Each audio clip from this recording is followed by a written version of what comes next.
Hello, everyone, and welcome back to Nightmare Narratives. I can picture some of you already in bed, maybe some of you just getting home from work. Wherever you are, whatever time it is, I'm glad you're here. If this helps you relax or sleep, please like and subscribe. It means a lot. Now let's get you comfortable, and I'll tell you tonight's story. My name is Vincent Graymore, but everyone just calls me Vince. I've been a ranger in the Daniel Boone National Forest for 15 years now, and I thought I'd seen everything these Kentucky mountains had to offer. I was wrong. Let me tell you something about being a ranger. It's not like the movies. Most days I'm cleaning up campsites, checking permits, and helping lost tourists find their way back to the parking lot. Sometimes I pull kids out of caves they shouldn't have explored, or help search for a hiker who twisted their ankle 5 miles from nowhere. It's good, honest work. The kind of work my daddy and his daddy would have respected, even if they spent their lives underground in the coal mines instead of above ground in the trees. I'm 41 years old, 6'2", with a beard that's gone more gray than brown in the past year. I walk with a limp from an old mining accident. Yeah, I tried following the family tradition for a while before I realized I couldn't breathe down there. These mountains are my home. I know every trail, every ridge, every hidden spring within 50 miles of my station. That October in 1974, everything changed. It was unseasonably warm for late October, the kind of warm that makes the fog roll through the valleys like something alive, clinging to the trees and making everything look soft around the edges. I remember thinking it was beautiful that morning, watching the mist curl around the ridge lines from my cabin window. My CB radio crackled around 10 in the morning. "Vince, you there? Got a situation." It was Mary Beth from the ranger station. Her voice had that tight quality that meant something was actually wrong, not just tourist wrong. "I'm here. What have we got?" "Family didn't check in last night. The Brennans, from Ohio. 4 of them. Mom, Dad, and 2 kids. Teenagers. They were supposed to be back by dark." I felt my stomach tick. Overnight in these mountains wasn't always dangerous, but it wasn't good either. Where were they headed? Copperhead Ridge Trail. Said they wanted to see the overlook at mile marker 47. I knew that spot. Beautiful view, but 12 miles from the nearest road. If something had happened, if someone got hurt, it would take hours just to reach them. "I'm heading out," I said, already pulling on my boots. "Call the volunteer fire department. We might need extra hands." I grabbed my pack, medical kit, Coleman lantern, rope, my .38 revolver that I'd only ever used on sick animals, and my own CB radio. Standard gear. Everything I'd used 100 times before on search and rescue operations. I'd done 23 of them successfully. This should have been number 24.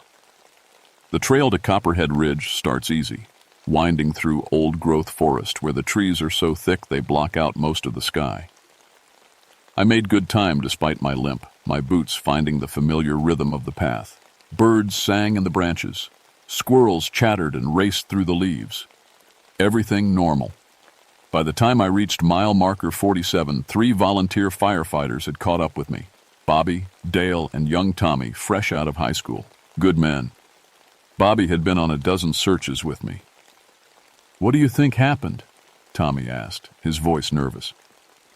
"Could be anything," I said, keeping my voice steady. "Maybe they decided to camp overnight. Maybe someone twisted an ankle and they're waiting for help. We'll find them." But even as I said it, I felt something off. The birds had gone quiet. The wind had died completely. The fog was getting thicker, even though it was almost noon. We found their camp 15 minutes later.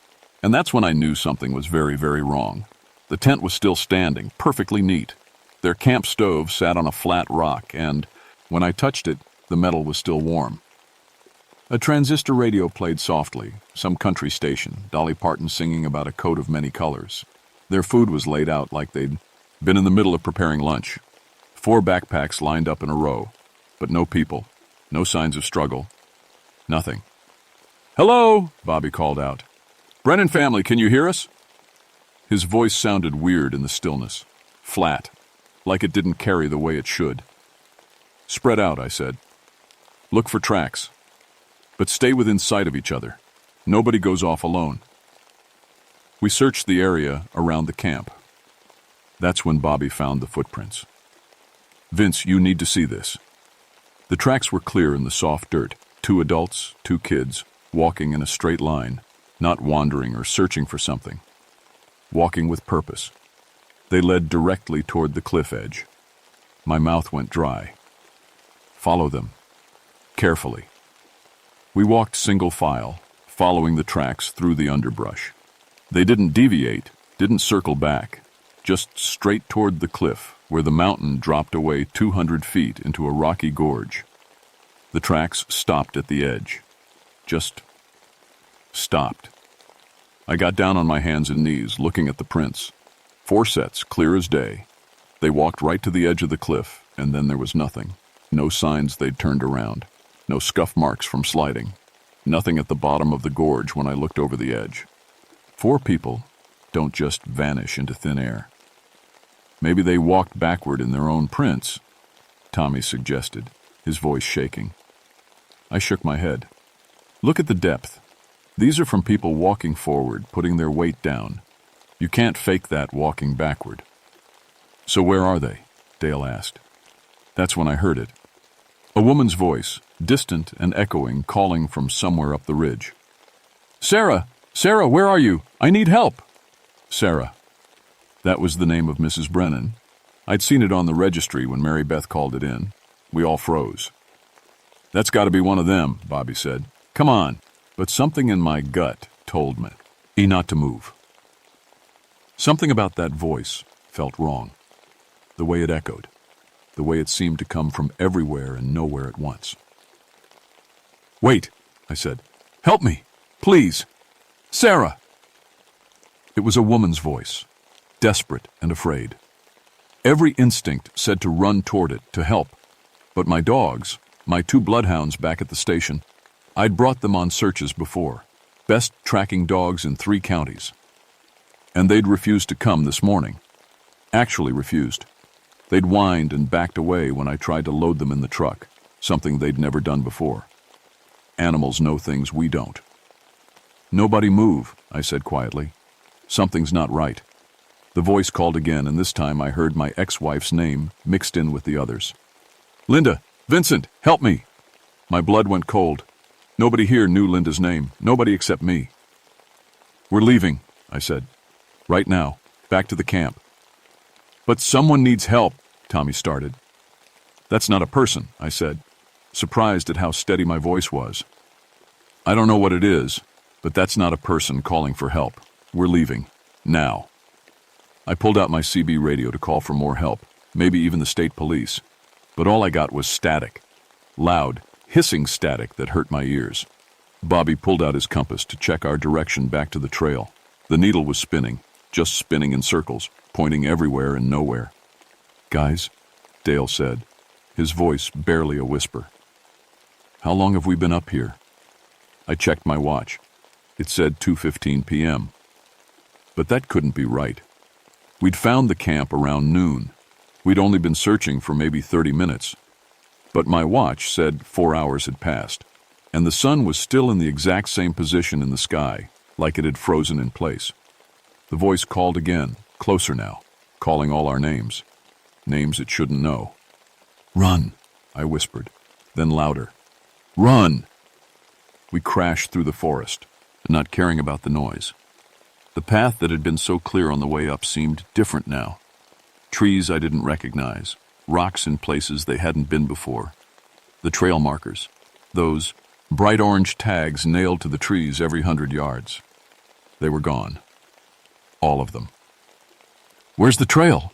Tommy gasped, his young face pale with fear. I don't know, I admitted, which might have been the scariest thing I'd said all day. I'd never been lost in these mountains, not once in 15 years. The voice kept calling behind us. Sometimes it sounded far away. Sometimes it sounded like it was right behind us, whispering in our ears.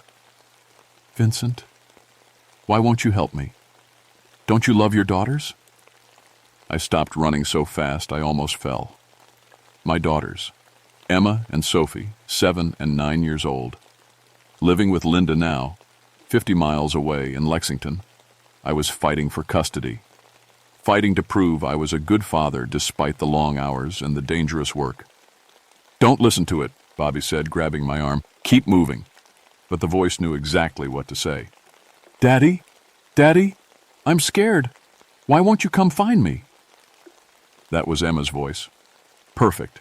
Every little quirk and pitch that made it hers. "It's not real," I told myself. "Emma's in Lexington. She's safe." "Are you sure?" the voice asked. And now it sounded like it was right next to me, whispering in my ear. "Are you really sure?" We kept running. After what felt like hours, though my watch had stopped completely now, we found ourselves in a clearing I'd never seen before. A perfect circle, maybe 50 feet across, where no trees grew. The ground was covered in dead leaves, and in the center was something that made my skin crawl. A jacket. A teenager's denim jacket, hanging from a branch. Except the branch was 60 feet up in a tree. A smooth-barked beech tree with no limbs below the hanging jacket. No way to climb it.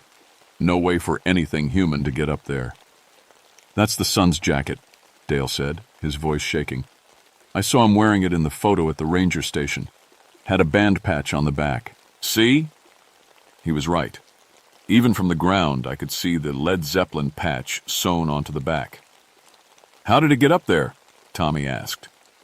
None of us had an answer. The sun was setting now. Somehow it had finally moved, jumping from noon to dusk in what felt like minutes. The fog was getting thicker, turning the forest into a maze of gray shadows. "We need to find shelter," I said. "Set up a defensive position until morning." "Defensive against what?" Bobby asked. Before I could answer, we heard screaming, not the voice that had been calling us. This was real screaming, human screaming, coming from above us. We all looked up. In the tree canopy, maybe 40 feet up, I could see two shapes suspended in the branches. They were moving. Alive. "Oh my God," I whispered. It was Mrs. Brennan and her daughter. They were tangled in the branches like spiders had wrapped them up, though there were no webs. Their eyes were open, staring down at us, but they weren't screaming anymore. They weren't making any sound at all, just staring. "We have to get them down," Tommy shouted. I grabbed him before he could run to the tree. "Don't. Look at their eyes." Even in the fading light, I could see it. Their eyes were empty, not dead exactly, but gone, like nobody was home inside their heads anymore. "What happened to them?" Dale asked. "I don't know, but we're not equipped for a high-altitude rescue in the dark. We need to—" That's when I saw her, standing at the edge of the clearing just inside the tree line. A tall woman in a white dress that looked like it was from 100 years ago, long dark hair hanging over her face. She was perfectly still, just watching us. "Do you see her?" I whispered. "Yeah," Bobby breathed. "I see her." We all stared. Nobody moved. For a long moment there was absolute silence. Then she tilted her head, like a curious dog, and she smiled. It was the warmest smile I've ever seen. Too wide, too many teeth. And she opened her mouth. The sound that came out wasn't a voice. It was all voices. Everyone we'd ever loved, everyone we'd ever lost, everyone we'd ever hurt. All screaming at once in perfect, horrible harmony. The sound hit us like a physical force. I felt my knees buckle. My vision went white around the edges. Every mistake I'd ever made, every person I'd failed, every moment of pain in my entire life came flooding back all at once. I heard myself scream, though I couldn't hear the sound over the chorus of voices. Then suddenly, it stopped. The woman was gone. The clearing was empty except for us 4 men lying on the ground, gasping like we'd been drowning. What was that?" Tommy sobbed. I didn't have an answer. My ears were ringing. My head felt like it had been split open. When I looked up at the tree, Mrs. Brennan and her daughter were still there, still staring down with those empty eyes. But now I understood. Whatever that woman was, she'd done that to them, taken something from inside them, left them as empty shells suspended in the trees. And she was hunting us too. "We need to get off this mountain," I said, forcing myself to stand. My legs shook like a newborn calf's. "Right now, we head downhill. If we keep going downhill, we'll hit the valley eventually." "But the survivors," Bobby started. "We can't help them if we're dead," I said harshly. "Or worse. We get down, we get help, we come back with more people and better equipment." It wasn't heroic. It wasn't even brave. But it was the truth. We started walking, trying to navigate by the slope of the land since our compasses were useless. The forest had changed again. Trees that should have been familiar were twisted and wrong. Paths that should have existed weren't there. It was like the mountain itself was rearranging to keep us lost. My CB radio crackled with static, and then, impossibly, I heard Mary Beth's voice. "Vince? Vince, are you there? We lost contact 6 hours ago. Where are you?" My hands shook as I grabbed the red and, "Yes, sir. Mary Beth, we're on Copperhead Ridge. We found 2 of the family, but something's wrong up here. Something's very wrong.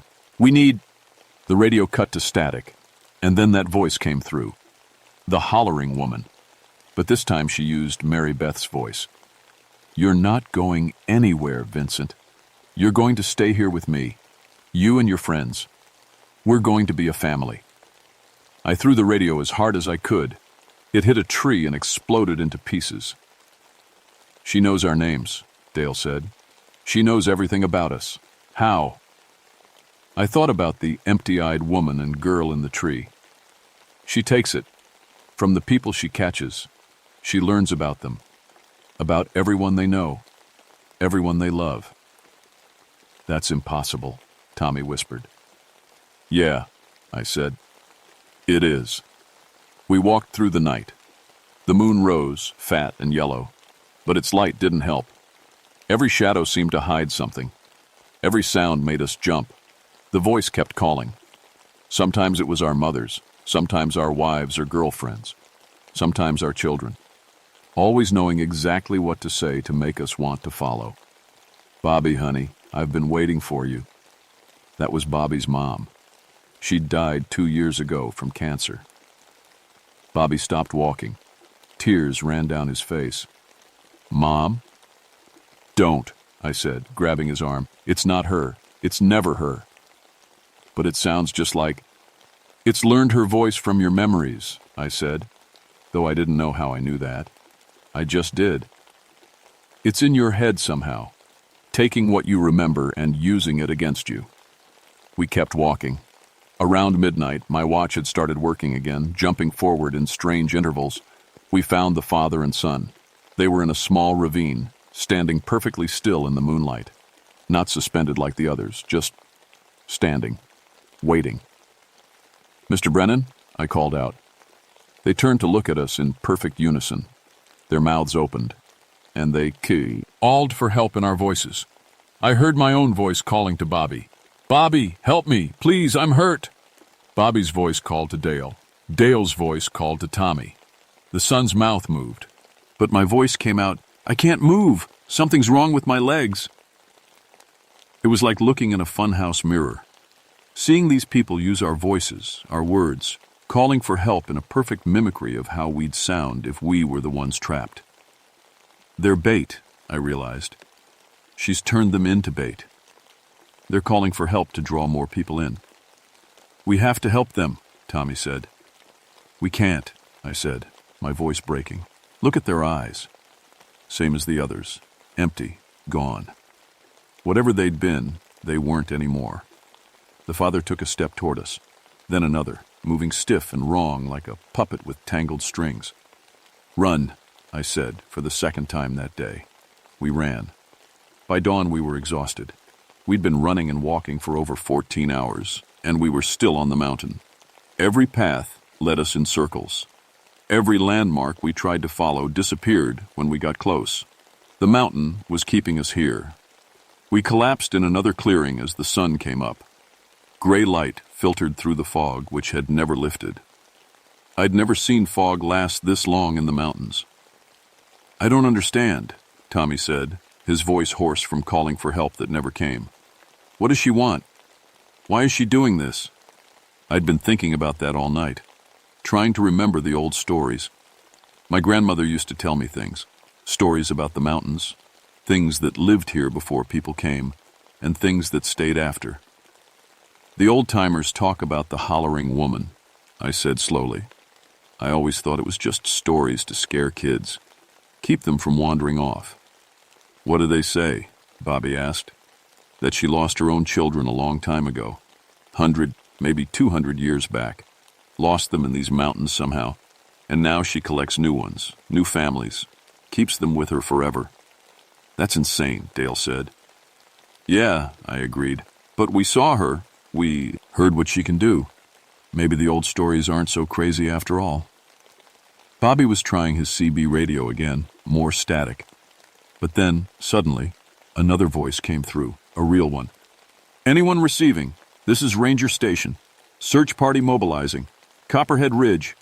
Mary Beth, I shouted, grabbing the radio. Mary Beth, we're here. We're still on the ridge. Static. Then, Vince? Thank God. We're sending more people. Park Service, State Police, everyone, just hold on. The radio died. Not static this time, just dead. At least they know we're up here, Tommy said. They're sending help. I felt a chill run through me. No. What? If they send more people, she'll have more victims, more voices to use, more families to tear apart. I stood up, ignoring the pain in my bad leg. We can't let them come up here. How do we stop them? Bobby asked. We have to stop her first. They all stared at me like I'd lost my mind. Maybe I had. Vince, Dale said carefully, we don't even know what she is. How are we supposed to stop her? I don't know yet, but I know we can't keep running. This mountain is hers. She controls it. The only way off is through her. That's suicide, Bobby said. Maybe. But it's the only plan I've got. Before anyone could argue, we heard something that made my blood freeze. Children laughing. Not just any children. My children. Emma and Sophie, their voices clear as bells, giggling like they did when I pushed them on the swings. Daddy, come play with us. I turned around slowly. They were there. Emma and Sophie, standing at the edge of the clearing in their favorite dresses, looking exactly like I remembered, smiling at me with perfect, beautiful smiles. No, I whispered. We missed you, Daddy, Emma said. Why don't you visit us anymore? Mommy says you don't love us, Sophie added, her bottom lip trembling. My heart shattered. Be good. 'Cause that was my fear, my worst fear, that my daughters would think I'd abandoned them, that the divorce and the custody battle would make them think I didn't love them. You're not real, I said, but my voice shook. You're not my girls. How can you say that? Emma asked and started to cry, perfect tears rolling down her perfect face. We came all this way to see you. I took a step toward them before I could stop myself. Bobby grabbed me. Vince, don't, it's her. It's the hollering woman. But they look so... She's in your head. She knows what you're most afraid of, what you want most. She's using it against you. The girls' faces changed, smiles twisted into something wrong, something angry. Why won't you love us, Daddy? They said in unison, their voices layering and echoing. Why did you leave us? Then they opened their mouths impossibly wide, and that horrible chorus of voices came screaming out again. I fell to my knees, hands over my ears, but it didn't help. The sound was inside my head. All the guilt and pain and fear I'd been carrying since the divorce, since losing custody, since feeling like a failure as a father, it all came pouring out at once. I felt something warm on my face and realized my nose was bleeding. So was Bobby's. So was everyone's. The sound was killing us, not quickly, but steadily, breaking us down from the inside. Then the girls, the things that looked like girls, started walking toward us. Their movements were jerky and wrong, like broken dolls. We're going to be together forever now, Daddy, they said, just like you wanted. I tried to stand, but couldn't. The sound had taken all my strength. My vision was going dark around the edges. This was it. This was how it ended. But then Dale did something I'll never forget.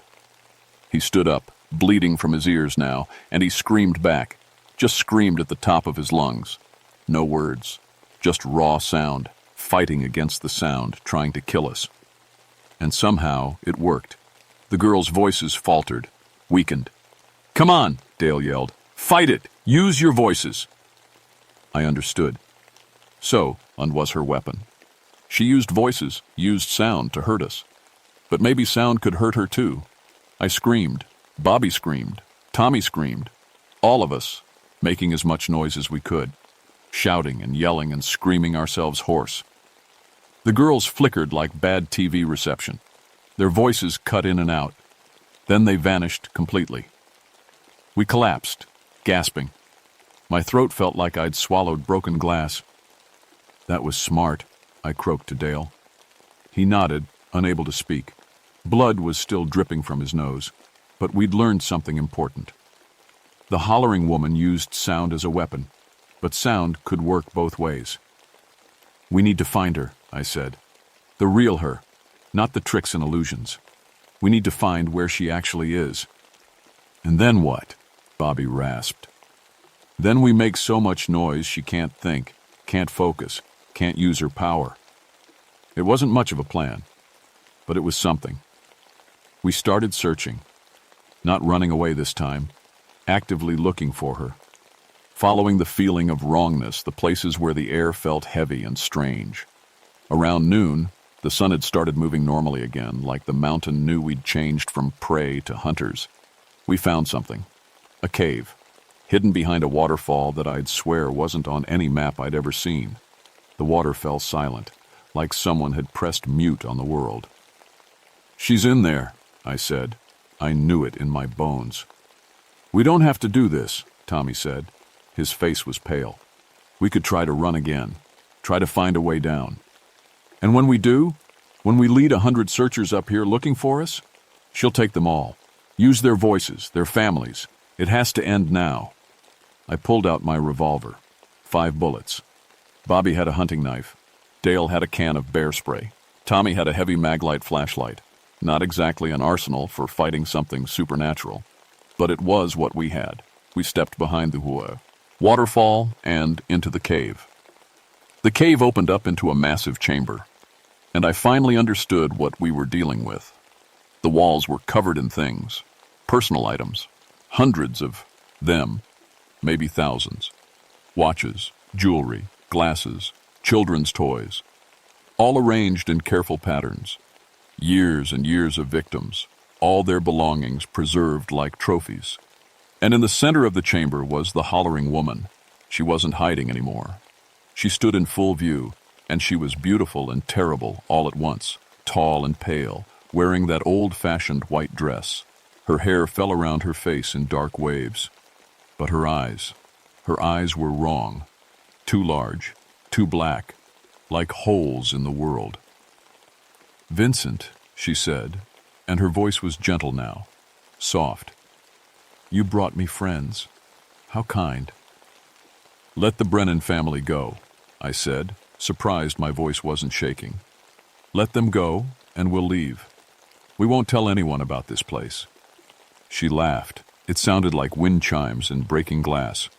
"Oh, Vincent, you don't understand. They're already gone. The people they were are gone. I've taken everything that made them themselves, their memories, their loves, their fears, all of it. I've woven them into my collection." "Why?" I asked. "Why do you do this?" Her face changed, flickering between beautiful and monstrous. "Because I'm alone. I've been alone for so long. My children." Her voice broke, and for a moment she almost sounded human.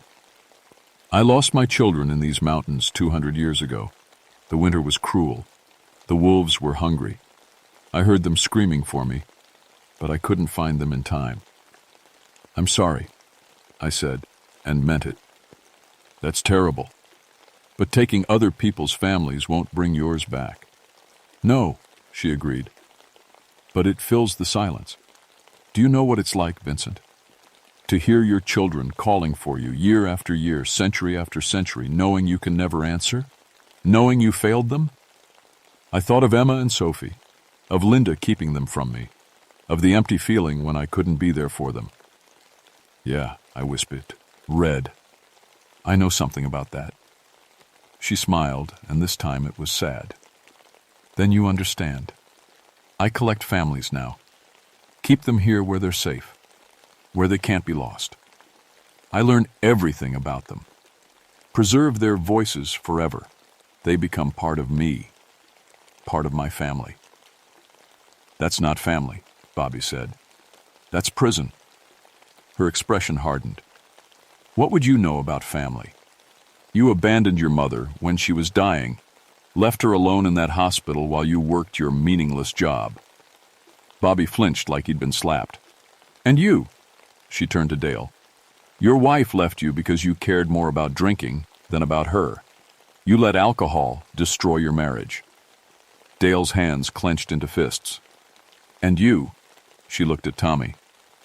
You're just a child playing at being a man, running from your father's expectations, hiding in these mountains because you're too afraid to face real life. Tommy's eyes filled with tears. Stop it, I said. Why? It's all true. I know everything about you. All of you. I've been watching, learning. I know your worst mistakes, your deepest shames. And soon, I'll know everything else. When I take you, when I add you to my collection, all your memories will be mine. All your loved ones' voices will be mine to use.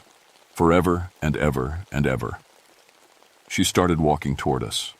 Now, I said quietly. We all started making noise, shouting, screaming. Bobby banged his knife against the cave wall. Tommy turned on his mag light and shone it directly in her eyes while yelling at the top of his lungs. Dale sprayed his bear spray in her direction. The hollering woman shrieked, not with her collection of voices this time, just her own voice, high and piercing. My CB radio, I shouted. Bobby, get the pieces of my radio. He understood. He ran back toward the cave entrance where I'd thrown my radio earlier, came back with the shattered pieces. The cave itself was acting like an amplifier. Every sound we made echoed and bounced and grew louder. The hollering woman covered her ears, her face twisting in pain. I understood. Now.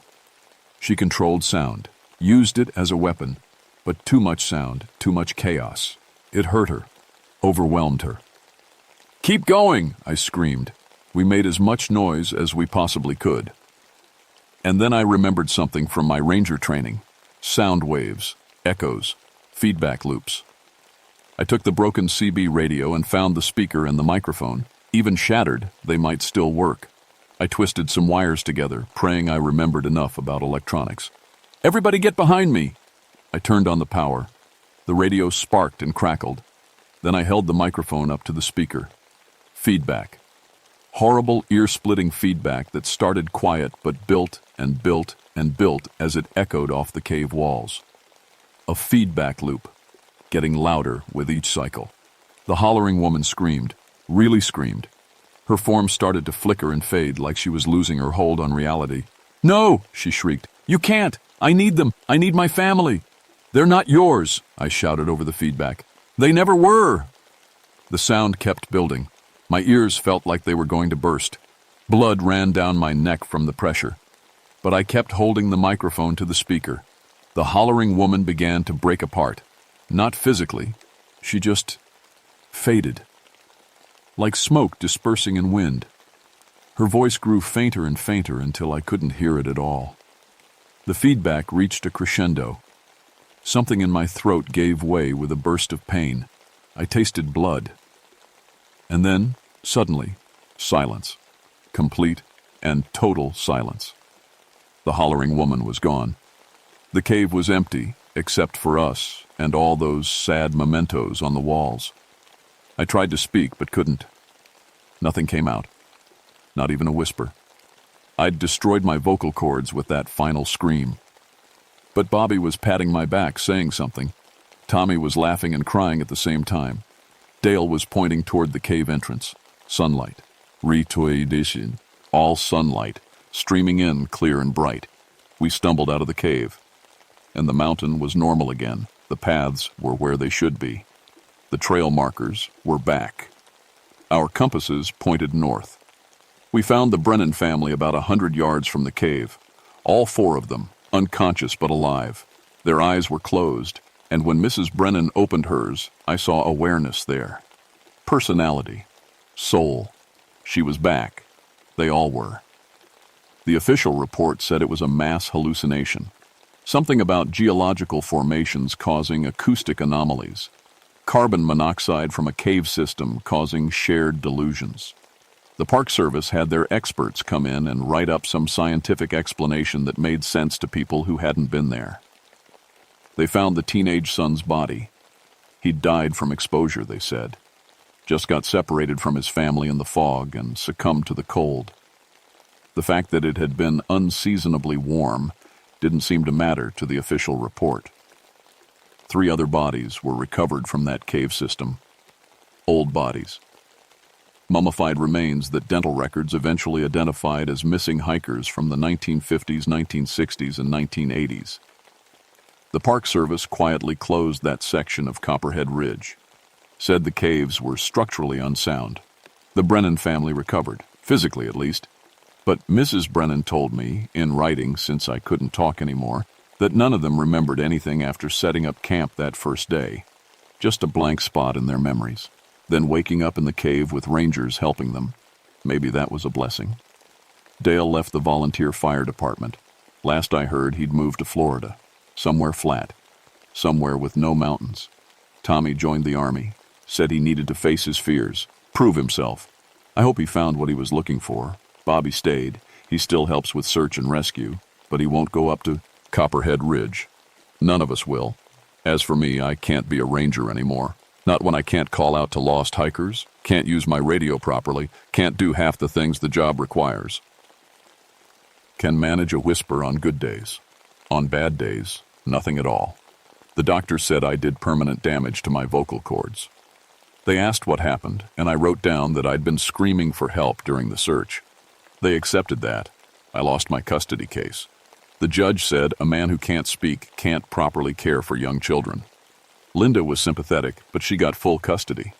I get supervised visits twice a month. Emma and Sophie are learning sign language. Emma and Sophie are learning sign language to talk with me. They think it's fun, like a secret code. They don't know what I sacrificed my voice for. Maybe someday I'll tell them. Maybe I'll write it all down so they understand that some things are worth losing your voice over. I work at the ranger station now, desk job, filing paperwork, answering phones. Though I have to use a text-to-speech program on the computer.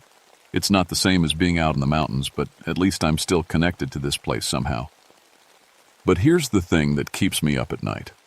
About 3 months after everything happened, I started getting reports. Not official reports. Those would never make it past the Park Service bureaucracy. But rangers talk. We share stories over beers at conferences in the break rooms. Hikers in the Smokies hearing their children calling from the woods. A family in the Ozarks found wandering, saying they'd heard their grandmother's voice telling them to follow her. A search and rescue team in the Cascades refusing to go into a certain valley because they kept hearing their own names called in their mother's voices. It's spreading.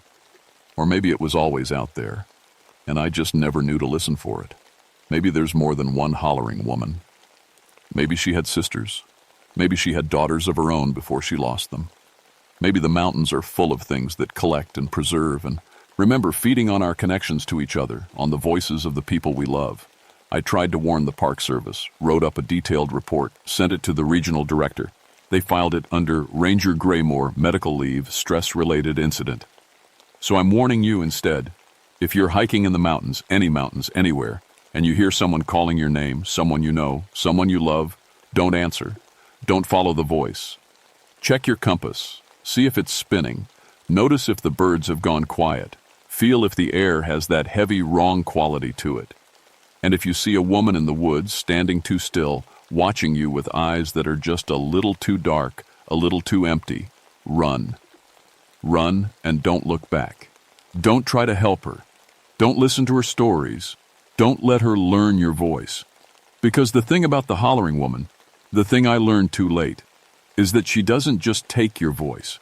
She takes everything that voice connects you to.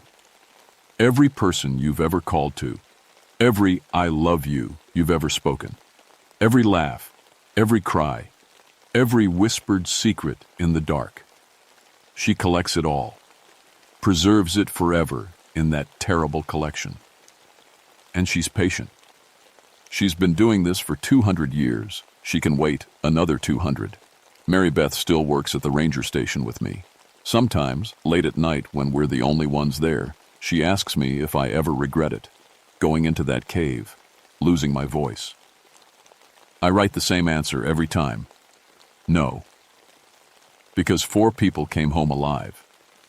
The Brennan family got to go back to Ohio, back to their lives, even if they're missing a son. Even if they have nightmares they can't quite remember. That's worth a voice. But here's what I don't write, what I can't tell her. Sometimes, late at night in my cabin, I hear things. Whispers in the wind. Echoes that shouldn't be there. And once, just once, I heard my own voice calling from outside my window. My voice. The one I used to have before I destroyed it. "Vincent," it called. "Come outside. I want to show you something." I didn't answer. Didn't go to the window. I sat in the dark with my hands over my ears, even though I can't make noise anymore to drown it out. And I waited for dawn. The voice went away eventually. But I know it'll come back, because I took something from the hollering woman. I broke her collection, freed her prey. And she's not the forgiving type. Bobby came by last week. First time I'd seen him in months. He looked older, tired. He had a beer and I had coffee, and we sat on my porch watching the sun set over the mountains. He pulled out a notebook, wrote, "Do you ever hear her?" I nodded. He wrote, "Me too. She calls me in Mom's voice. Every night." We sat there for a long time.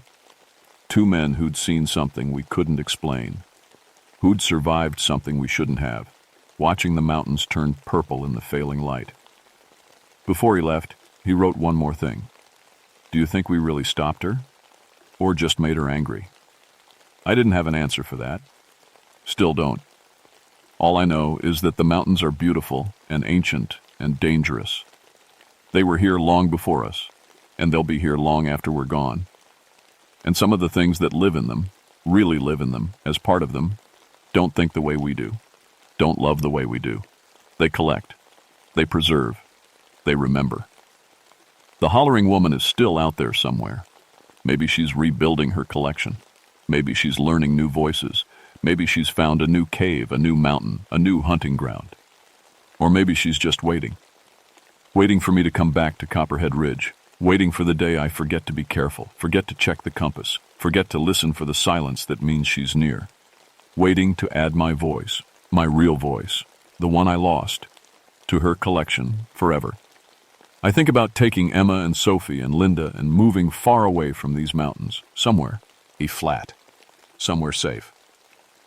But then I remember, I heard her use Linda's voice, my daughter's voices. She already knows them. She's already learned them from my memories, from the inside of my head. Geography won't save us from something that collects voices and memories and the invisible threads that connect us to the people we love. So I stay. I work my desk job. I visit my daughters twice a month. I live my quiet life. And I never, ever go hiking anymore. Not in these mountains, not in any mountains, because I know what's waiting out there in the fog and the silence and the spaces between the trees. She's waiting, and she knows my name.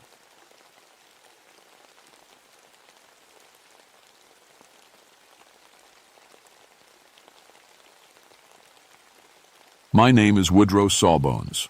Woody to anyone who's worked a forest longer than a season, and I've spent 44 years learning that trees are the most honest judges you'll ever meet.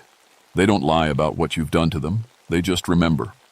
17 years I've been with the Forest Service now, but before that I ran crews for Piedmont Timber Company. We clear-cut over 3,000 acres of Pisgah National Forest between 59 and 72, back when old-growth hardwood was worth more than a man's conscience. I operated a McCulloch chainsaw 12 hours a day, 6 days a week. My hands are still scarred from the work, white lines across my palms where the vibrations split the skin open, calluses thick enough I can handle hot metal barehanded. I tell you this so you understand. I'm not some tree-hugging idealist. I've dropped more timber than most men have seen in their lives. 500-year-old oaks that took 3 men to fell. Tulip poplars tall enough to make your neck ache looking up.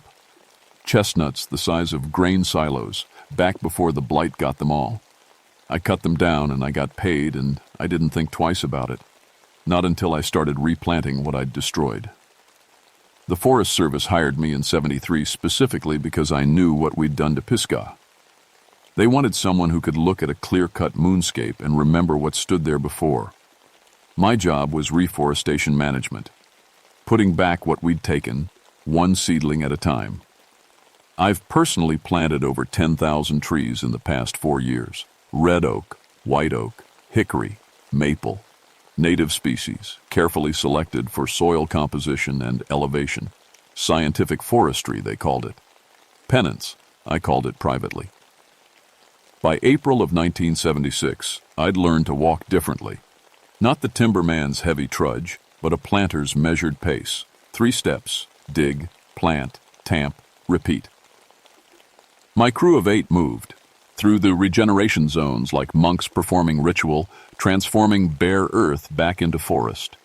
It was satisfying work, honest work, until we reached Sector 47.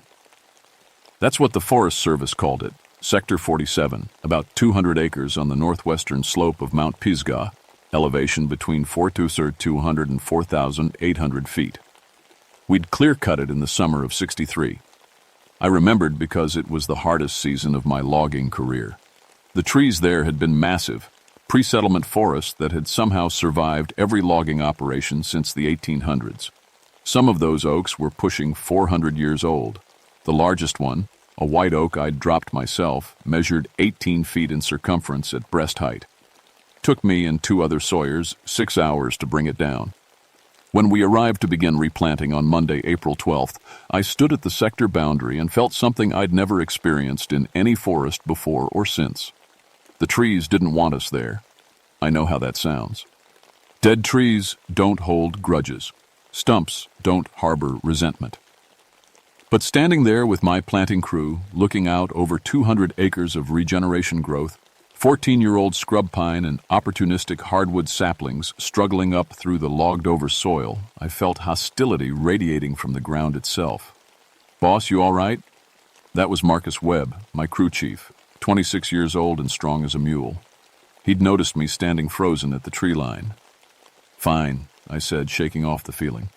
"Let's get the equipment staged. We've got 3,000 seedlings to get in the ground before Friday." We'd barely started unloading when the problems began. The chainsaws wouldn't start. Not couldn't start. Wouldn't start. We'd brought 2 Husqvarna 2100s and a Steel 090, all serviced the previous week, all running perfectly during the drive up.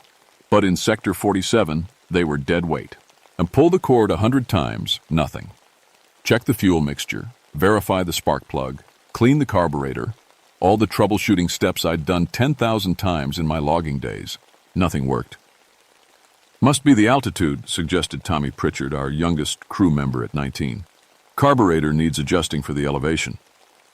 "We've worked higher elevations than this," I said, staring at the Husqvarna like it had personally betrayed me. "These saws should run fine at 4,500 feet." We ended up using hand tools, Pulaskis, and planting bars, which slowed us down considerably. By Tuesday afternoon, we'd only managed to plant 400 seedlings, well behind schedule. But the real strangeness started that night. Marcus radioed me at the ranger station around 11 p.m. His voice had an edge I'd never heard before. "Woody, you need to get up here. Something's happened to the planting site." I drove up in the Forest Service pickup, bouncing over old logging roads I could navigate blind. The crew had set up a base camp about 50 yards from the sector boundary. 4 tents, a cooking area, equipment storage. When I arrived, all 8 crew members were standing outside their tents, flashlights pointed at the planting site. "Show me," I said. Marcus led me to the area we'd worked that afternoon. We'd planted 400 red oak seedlings in careful rows, each one properly spaced, roots spread, soil tamped. Professional work. Every single seedling had been uprooted and arranged in a perfect circle, roots pointing inward. Animals? I asked, though I already knew better.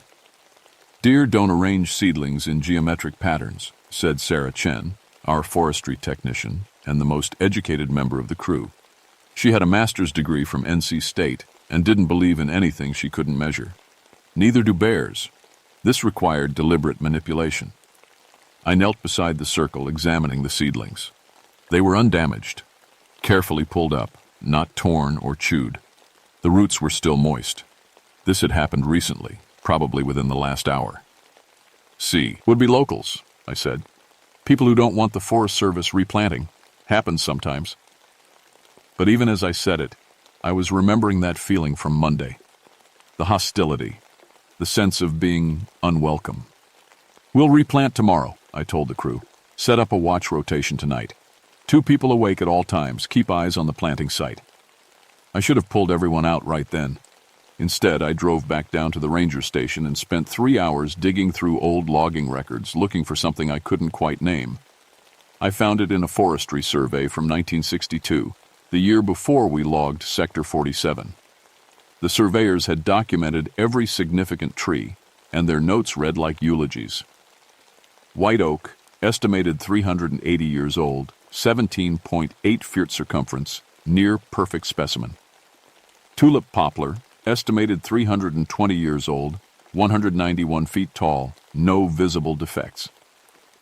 On and on, page after page of trees that had stood since before Europeans arrived in these mountains. We'd cut them all down in 6 weeks. The survey included a curious note at the end. Local residents report avoiding this sector. Unclear if due to difficult terrain or cultural factors. Further investigation recommended but not completed. I should have paid more attention to that. Wednesday morning, Marcus radioed again. This time his voice was shaking. Woody, we've got a serious situation. Tommy's missing and there's... Jesus, you need to see this. I made the drive in record time, fear sitting cold in my stomach. The crew was gathered near the equipment storage, everyone accounted for except Tommy. Sarah was crying quietly. Marcus met me as I stepped out of the truck. We found him an hour ago, he said. He's alive, but... Tommy Pritchard was sitting against a tree at the edge of camp, eyes open but unseeing. His hands were covered in dirt and blood, fingernails torn. He was making a sound I'd never heard from a human throat, a keening whine that rose and fell like wind through branches. Tommy, I knelt in front of him. Son, what happened? His eyes focused on me with visible effort. When he spoke, his voice was a dry whisper. They were screaming, he said. The trees were screaming when we cut them.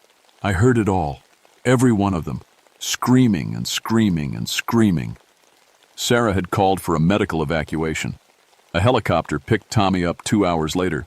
The paramedics said he was in severe shock, possibly hypothermic despite the mild spring weather. They couldn't explain the dirt under his fingernails, which lab tests later revealed contained wood particles and sap from species that hadn't grown in Sector 47 for 14 years. I pulled the crew together after the helicopter left. We're shutting down operations, I said. Pack everything up. Boss, look, Marcus pointed past me, toward the planting site. Where we'd replanted the seedlings yesterday, something impossible had happened. Every tree we'd planted was dead. Not wilted or diseased, completely desiccated, as if they'd been dead for months. Their bark had split and fallen away. Their roots had turned to powder. And behind them, in the area we'd cleared for the next planting session, massive stumps that had been ground down to near ground level in 1963 were showing new growth, old growth, bark that was thick and furrowed like ancient trees, shoots emerging that were already 6 inches in diameter, growth that should have taken decades happening overnight. Sarah approached the nearest stump with her field measuring tools, then stopped 5 feet away. The temperature, she said quietly, it's at least 20 degrees colder around the stumps, and this is impossible, but I'm getting electromagnetic readings. Trees don't generate electromagnetic fields. I walked forward, feeling that hostile presence intensifying with every step. The stumps were arranged in a rough circle, I remembered the pattern now, remembered how the biggest trees had stood in this executive seat configuration, like a council, like judges. The largest stump was the white oak I'd personally dropped, 18 feet around, 400 years old, dead by my hand on a hot July morning in 1963. As I approached it, I heard something that made my blood run cold, the distant sound of a chainsaw. But we were the only crew in this sector, and our chainsaws wouldn't start. Then I heard the sound of a massive tree falling, its crown tearing through branches, the enormous crash as it hit the ground. Except nothing was falling. The sound was there, clear as day, but the forest around us stood still. "Pack up," I said quietly. "Everyone pack up now. We're leaving." "What about the reforestation contract?" asked Marcus. I looked at the circle of stumps, at their impossible regrowth, at the dead seedlings we'd planted, at the cold air that shouldn't exist in April. "Some forests," I said, "don't want to be saved. Not by us. Not by the men who killed them in the first place." But it was already too late to leave. We discovered we couldn't leave when Marcus tried to drive the equipment truck back down the logging road. The engine started fine. We were 50 yards from the sector boundary. But the moment he tried to drive away from Sector 47, the truck died. Try to drive toward the sector, the engine purred like new. Try to drive away. Instant stall. "Electrical problem," Marcus said, but his voice carried no conviction. By Thursday morning, we were trapped. The radios worked intermittently, but every time we tried to call for help, we got static, laced with sounds that made no sense. Chainsaws, falling trees, men shouting in triumph as timber crashed down. I recognized my own voice in there somewhere, younger, calling out measurements and directions from 13 years ago. The forest was replaying what we'd done to it.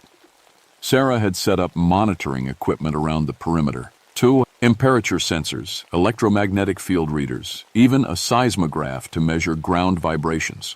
By Thursday afternoon, her scientific skepticism had crumbled. "The electromagnetic readings form a perfect circle," she said, showing me her tablet screen. 200 acres exactly, matching the boundaries of the original clear cut. The center of the field is the large oak stump, the one you said you cut down. What's causing it? She looked at me with haunted eyes. According to current scientific understanding, nothing. This can't exist. But it does, and it's getting stronger. The field has increased 17% since Monday. That night, the dreams started. I was back in 1963, 27 years old, operating the McCulloch chainsaw that weighed almost as much as I did. The white oak stood before me, massive and magnificent, its crown spreading across half an acre of sky. My crew boss had marked it with orange paint. Prime timber, straight grain, no rot. Worth a fortune. I remember feeling proud as I made the face cut, angling into the tree's base, sawdust spraying in golden arcs. The chainsaw screamed as it bit through 4 centuries of growth. I remember the smell of fresh-cut oak, sweet and clean. I remember the moment when I felt the tree begin to go, that subtle shift in weight that told you to run. But in the dream, when the tree fell, it screamed. Not the crack and groan of wood failing. An actual scream, human and agonized, that went on and on as the oak crashed down. And when I looked at the stump, blood was seeping from the cut surface, red and thick and real. I woke up covered in sweat, my hands cramping like they were gripping a chainsaw handle. Every member of the crew was awake, sitting outside their tents, all of us having shared the same dream. "We need to leave," said Jennifer Morales, our most experienced planter. "I don't care if we have to walk out. We need to leave now." We tried. All 8 of us, abandoning equipment, heading down the logging road on foot just after dawn. We made it maybe half a mile before Sarah Kalla said, "Can't breathe," she gasped, her face going pale. "Something's crushing my chest." We carried her back toward camp. The moment we crossed back into Sector 47, she could breathe again. We tried the other direction, heading upslope toward the ridge. Marcus made it the farthest, nearly 3/4 of a mile before he started coughing up blood. Back in the sector, he recovered within minutes. "It won't let us leave," Jennifer said flatly. "The forest won't let us leave until it's done with us." Friday morning, I woke to find half the crew standing in a circle around the large oak stump, their eyes vacant, their hands moving in rhythmic motions like they were operating chainsaws that weren't there. Marcus, Sarah, and I managed to pull them back to camp, but they fought us like they were possessed. Jennifer actually bit Marcus's arm, drawing blood, before she snapped out of it. "I was cutting," she said, her voice hollow. "I was cutting down the oak, but it wouldn't fall. It just kept bleeding, and I couldn't stop cutting. I didn't want to stop." That's when I saw them. Standing among the scrub growth and opportunistic saplings that had reclaimed the logged area, there were other trees. Massive trees. Trees that shouldn't exist because they'd been cut down 13 years ago. They were there and not there, solid as stone one moment and transparent as mist the next. The white oak stood exactly where it had grown for 4 centuries, towering over the scrub pine that occupied the same space. A tulip poplar rose like a cathedral spire beside it. Hickories, maples, chestnuts, the entire pre-settlement forest reassembling itself in ghostly echo. And they were moving. Not swaying in wind. Moving deliberately. Their trunks bending in ways living wood never could. Their branches reaching toward our camp with obvious intent. "Oh, Jesus," Marcus whispered. "Oh, Jess. Oh, Christ, they're coming for us." The temperature dropped 20 degrees in less than a minute. Our breath came out in clouds. The electromagnetic readings on Sarah's tablet spiked so high, they maxed out her equipment, and I heard my own voice, amplified somehow, echoing from the massive oak stump. "Prime timber, straight grain, no rot. Let's drop her." It was what I'd said on July 15th, 1963, right before I started cutting. The ghost trees moved closer, and I finally understood what was happening. This wasn't about reforestation or conservation or scientific forestry. This was about judgment. The forest was holding court, and we were on trial. "Everyone into the trucks," I ordered. "Lock the doors, stay together." "The trucks won't protect us," Sarah said, her scientific mind still trying to make sense of the impossible. "If these entities can manipulate electromagnetic fields this strongly, metal shells won't—" A branch crashed down on the equipment truck, caving in the roof. The tree it came from was physically 40 feet away, but its ghost reached much farther. "Jesus, it's not trying to scare us," Jennifer said, realization dawning. "It's trying to kill us." David Reese, one of our younger planters, made a run for the logging road. A massive hickory limb, ghost solid enough to kill, caught him in the chest. We heard his ribs crack from 30 yards away. He went down hard and didn't get up. We dragged him back to camp, but he was already gone. The impact had crushed his sternum and probably ruptured his heart. He was 23 years old. That's when the chainsaws started. Our dead equipment roared to life simultaneously, throttles opening to full power without anyone touching them. The Husqvarna 2100s screamed their 2-stroke engines, chains spinning at deadly speed. The steel 090 gunned like something alive and furious. They rose into the air, hovering 3 feet off the ground, their chains throwing sawdust from cutting nothing.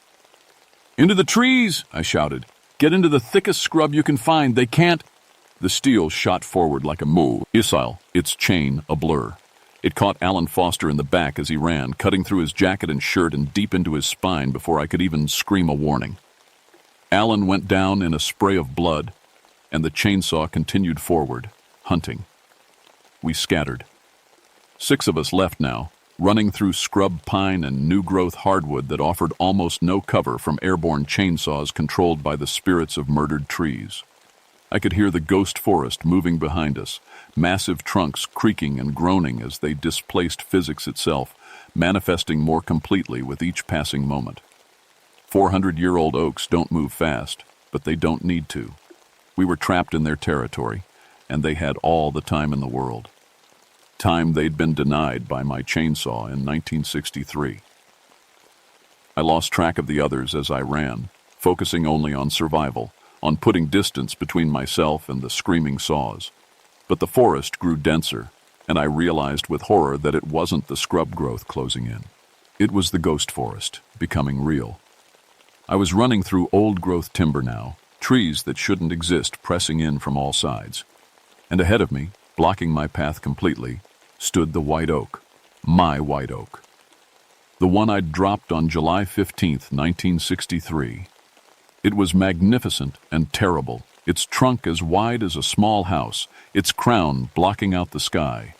And where I'd made my face cut, blood seeped in thick rivulets, running down the bark in dark streams. The chainsaw sounds stopped. Everything stopped. I stood before the tree I'd killed, and I understood that I'd been wrong about what was happening. This wasn't about judgment. It was about balance. The white oak spoke, though not in words. Its voice was the creak of stressed wood, the whisper of wind through branches, the slow, patient language of root and cambium. But I understood it perfectly. Said, you took 4 centuries. You took my entire ecosystem. You took everything that depended on me, the squirrels that nested in my crown, the moss that grew on my north side, the fungi that connected me to the other trees through the soil. You took the shade I provided, the acorns I produced, the carbon I sequestered. You took my future, the centuries I had left to grow, the seedlings I would have produced, the forest I would have shaped. I didn't know, I said, though the words were ash in my mouth. I was just doing my job. The saw doesn't excuse the sawyer. Behind me, I heard screaming. Human screaming. My crew. Please, I said. They weren't part of it. Most of them weren't even born when we logged this sector. They're here to help restore what was taken. You cannot restore 400 years. You cannot restore an ecosystem that evolved over millennia. You can plant seedlings, but you cannot plant time. More screaming. Closer now. I recognized Marcus's voice, then Sarah's. Both cut off abruptly. What do you want? I asked. What will satisfy this? There has to be equivalence, the oak said. What was taken must be returned. And then I saw them, the other ghost trees forming a circle around me and the oak. Dozens of them, maybe hundreds, all the major trees that had stood in Sector 47 before we clear-cut it. They were more solid now than mist, their trunks gnarled with age, their crowns interlocking overhead to form a cathedral ceiling of branches. A tribunal. You personally killed 43 trees in this sector, the oak said. Those trees represented approximately 18,000 years of combined growth. You did this in 6 weeks. I couldn't argue. It was true. I'd been proud of my efficiency. 4 of your people are dead. 3 remain. Yourself, Marcus Webb, Jennifer Morales. You have a choice to make, Woodrow Sawbones. The ghost trees parted slightly, and I saw my surviving crew members. Marcus and Jennifer were on their knees, held in place by branches that were solid as iron, their faces pale with terror. You may leave, the oak said, all, 3 of you. Walk away. Forget this place. Return to your lives. We will reclaim this sector, and in 300 years it will be forest again. Old forest. True forest. And if we stay, if you stay, you dedicate what remains of your lives to restoration. Not planting seedlings, true restoration. You will become the forest's servants, its caretakers, its devoted guardians. You will give us your time, Woodrow Sawbones, the time you took from us. I understood then what it was offering, what it was demanding. How long? For you? Perhaps 20 years at the accelerated rate. For them, less. They are younger, their life force stronger. But you will age rapidly, giving your years to power the regrowth. We will take your time to replace the time you stole. And if I refuse? The branches tightened around Marcus and Jennifer. Jennifer screamed. Then we take equivalence in the traditional way. 43 trees, 43 lives. We will hunt in these mountains until the debt is paid. I looked at Marcus and Jennifer, both terrified, both so young. I thought about Tommy Pritchard, probably sedated in some hospital psych ward, his mind broken by experiencing the forest's pain. I thought about David, Alan, and whoever else had died while I was running. And I thought about my hands, scarred from years of chainsaw work and the 18-foot circumference stump of the tree I was standing before. I'll do it, I said. I'll dedicate whatever time I have left. But let them go." "No," Marcus shouted. "Boss, you can't—" "They choose for themselves," the oak interrupted. The branches released Marcus and Jennifer. They stumbled forward, free to run, free to leave. Jennifer looked at me, at the ghost forest, at the massive oak. "How many trees can we restore in 20 years?" she asked quietly. Jen, "No." "How many?" she demanded, looking up at the oak's ghost crown. "With you, or help? With life force to accelerate the growth? Perhaps we can restore 40% of what was lost.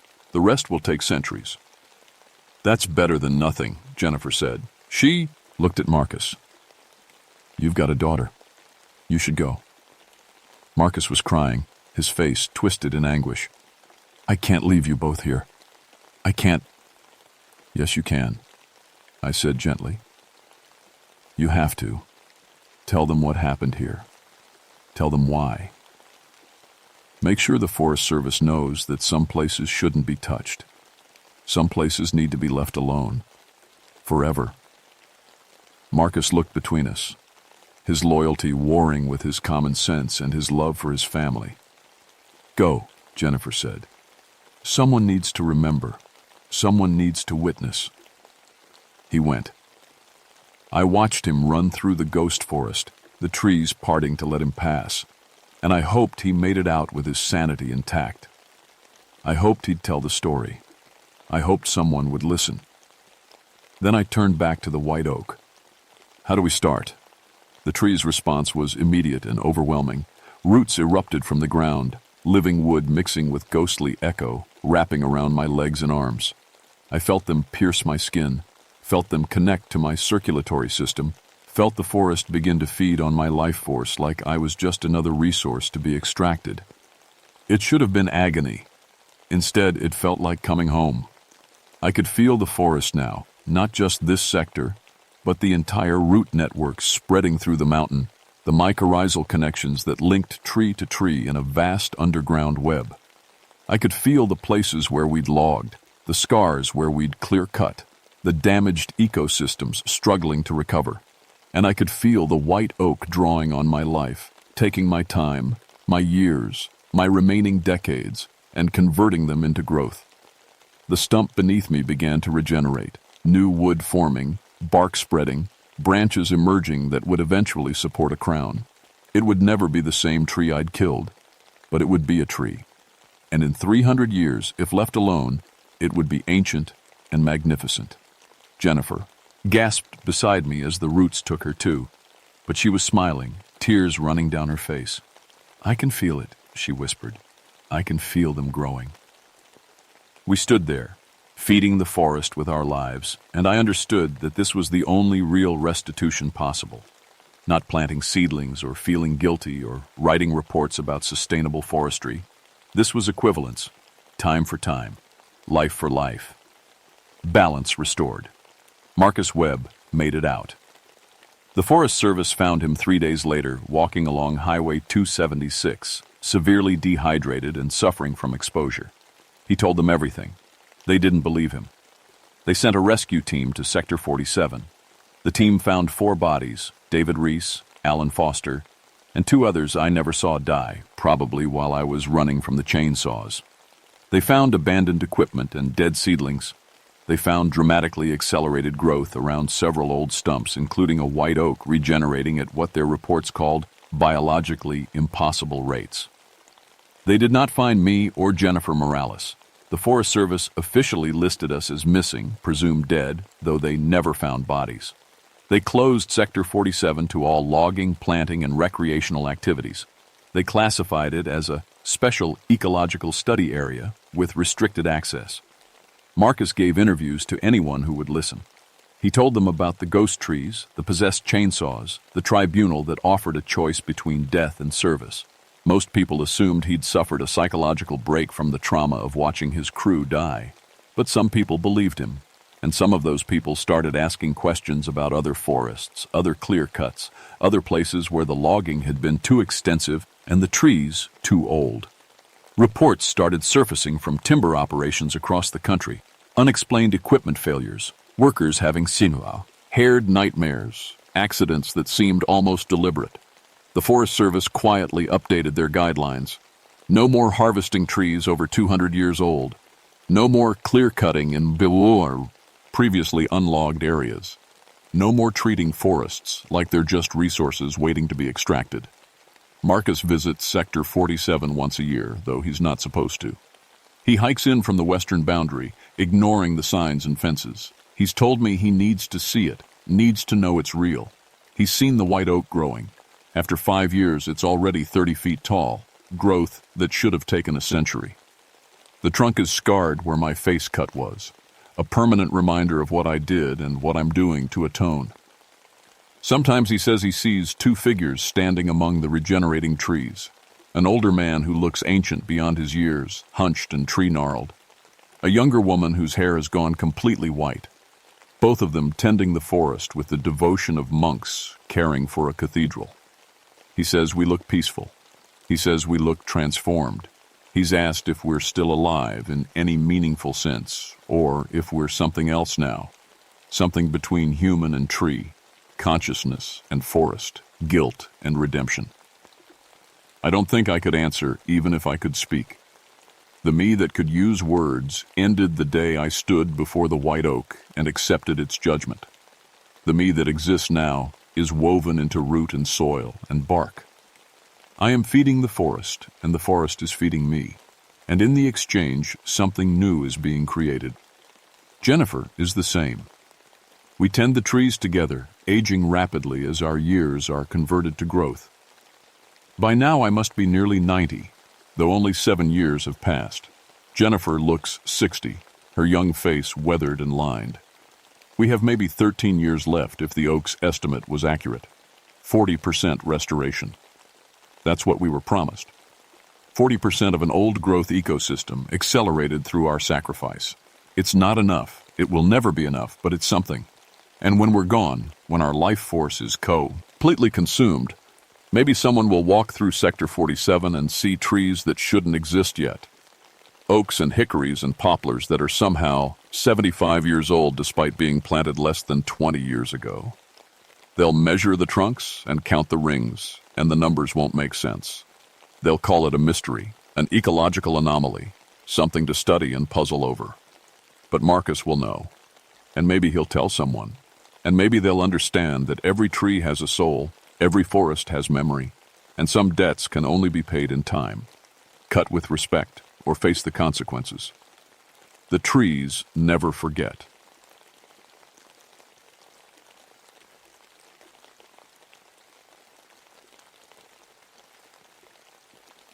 My name is Dakota Moonwhisper, but everyone just calls me Coda. I've been a ranger in the Cherokee National Forest for 12 years now, walking the same trails my grandmother walked when she was young. She used to tell me stories about these mountains, stories about the Nunahai, the little people who protect Cherokee land. I always smiled and nodded, treating them like fairy tales she made up to keep me from wandering too far into the woods. I wish I'd listened better. It's August 1981, and I'm sitting in my truck outside the ranger station, watching the sun come up over the Smoky Mountains. My coffee's gone cold in the cup holder. I haven't slept.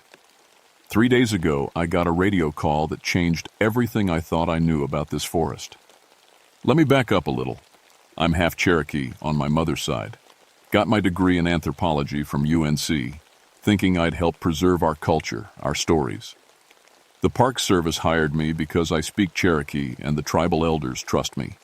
I've done 27 wilderness rescues, and I know these mountains better than most people know their own backyards. I carry both a compound bow and a CB radio. I keep sage bundles in my pack alongside my first aid kit. People think it's weird, mixing the old ways with the new. But out here, you need both. The trouble started when Duke University sent a research team to study pre-Columbian Cherokee settlements. 6 professors and grad students all excited about getting their names in journals. They set up camp near some old sites, places the elders had specifically asked them to avoid. But academic curiosity doesn't really care about tribal warnings. I met with them on their first day. Dr. Richard Vance was leading the expedition. 50s, graybeard, acted like he knew everything about Cherokee culture because he'd read some books. I tried to be polite. Those mounds you want to dig up, I told him. They're sacred sites. The Cherokee Council hasn't given permission. He smiled at me like I was a child. Mr. Moonwhisper, we have all the proper permits from the Park Service. This is important archaeological work. It's not about permits, I said. It's about respect. He patted me on the shoulder. We'll be very careful. Document everything properly. I should have tried harder to stop them, but I was just a ranger, and they had their paperwork, and I figured the worst that would happen was some angry phone calls from the tribal council. I was so wrong. 3 days ago, Dr. Vance called me on the radio. His voice was shaking. Coda, we need help. Something's happening up here. Something's very wrong. What kind of wrong? I asked. The equipment. Our tools keep disappearing, and we keep seeing people, small people, but when we look directly at them, they're not there. I felt ice water run down my spine. What did you dig up, Dr. Vance? Just a small burial mound. We were so careful. You opened a burial mound without permission? We documented everything. But now, Coda, one of my students, Sarah, she says her shadow is missing. I know that sounds crazy, but when I look at her, there's no shadow, even in direct sunlight. And she's different. She just sits there, staring at nothing. Won't talk, won't eat. My grandmother's voice echoed in my head. The Nunahai don't take your body. They take what makes you human. I'm coming up there, I said. Don't let anyone wander off alone. Stay together. There's more, he whispered. My watch stopped. Everyone's watch stopped. But they all show different times. And the birds, Coda, the birds are flying backwards. The radio went dead. I've been trying to reach them ever since. Nothing but static. Now I'm driving up the mountain as the sun rises and everything looks normal. Too normal. The forest is completely silent. No birds singing, no insects buzzing, just my truck engine and my own breathing. I've called the tribal council. They're sending Elder Swiftwater to meet me. He's 93 years old and knows more about the old ways than anyone alive. He's also the one who warned me years ago that some stories aren't meant to be proven true. You walk between two worlds, Dakota, he told me once. That's a gift, but it's also dangerous, because both worlds can hurt you. I pull up to the research camp. 6 tents, all standing perfect and undisturbed. Their vehicles are here. The camp stove is still set up, a pot of coffee sitting on it. But there's no one around. And that's when I see it. All their modern equipment, the GPS units, the digital cameras, the metal detectors, they're arranged in a perfect circle in the center of camp. And in the middle of that circle, there's a pile of old things. Traditional Cherokee tools, a stone axe, bone needles, clay pots, things that should be in a museum or in the ground. I pick up my radio. Base, this is Ranger Moonwhisper. I'm at the research site. The team is missing, requesting backup and tribal liaison. Static. I try my backup radio. More static. I check my watch. It stopped. Frozen at 3:33. From somewhere deep in the forest I hear singing. Cherokee words in a child's voice, high and sweet and completely wrong. My grandmother was right about everything. I follow the singing. Every instinct I have screams at me to run back to the truck, but those researchers are out here somewhere. Maybe hurt, maybe worse. I've done 27 rescues. This is just number 28. Except I know it's not. The trail leads away from camp, but it's not any trail I recognize, and I know every trail in this section. The trees here are old-growth oak and pine, but they're arranged wrong somehow, like someone picked them up and put them back in different places. The singing gets louder. I can make out the words now. It's an old Cherokee lullaby my grandmother used to sing, but the voice doesn't sound quite human. It's too perfect, too pure, like a flute pretending to be a child. I round a bend and stop dead. Dr. Vance is standing in a clearing, staring up at the trees. His back is to me, completely still. Dr. Vance? I call out. He doesn't turn around, doesn't move at all.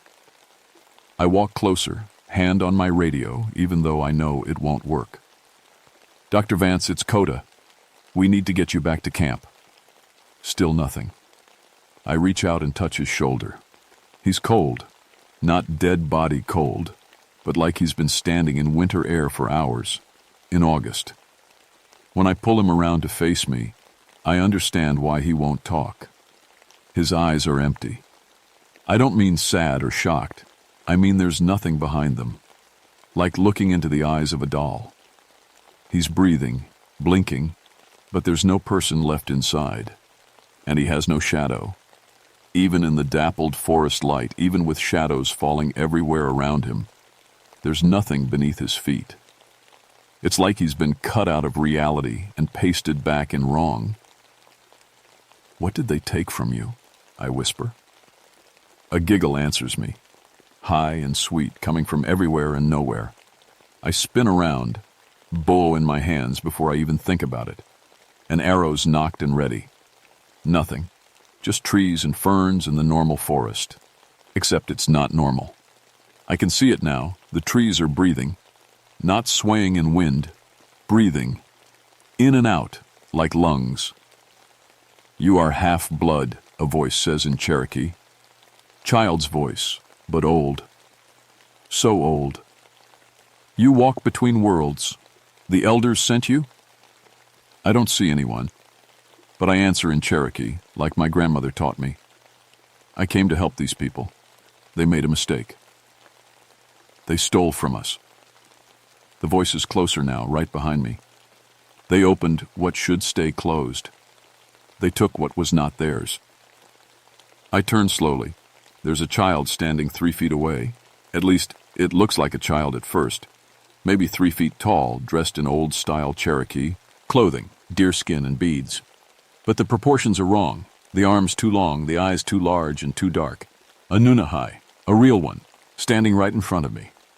"I know," I say, carefully keeping my voice respectful. "And I'm sorry, but taking their shadows, I don't know the Cherokee word for what's been stolen. Their inner light, that's not balance, that's vengeance." The Nunahai tilts its head. "Balance? They disturbed our sleeping ones. They touched the bones of our ancestors. What balance is there in that? Let me talk to the tribal council. Let me make this right." "Too late for talk, half-blood." The Nunahai smiles and its teeth are too sharp. "The others have already decided. We take what they took. Fair trade." It vanishes, not walks away, vanishes like smoke.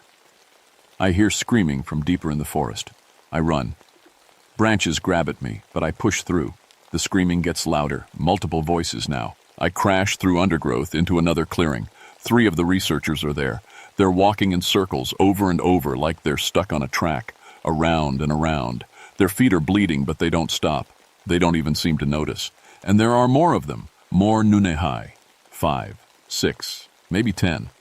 Hard to count because they flicker in and out. They're 1 second and gone the next. They're watching the researchers like it's entertainment. "Stop this!" I shout. One of the Nunahai, taller than the others, wearing what looks like a warrior's clothing, turns to look at me. "Why should we stop?" They didn't stop. "Because this isn't justice. This is cruelty." "Is it cruel to protect what is ours?" The tall one steps closer. Its feet don't quite touch the ground. "For 1,000 years, we have guarded these places. We keep them safe. And then these outsiders come with their tools and their disrespect, and they tear open the earth. They disturb the bones.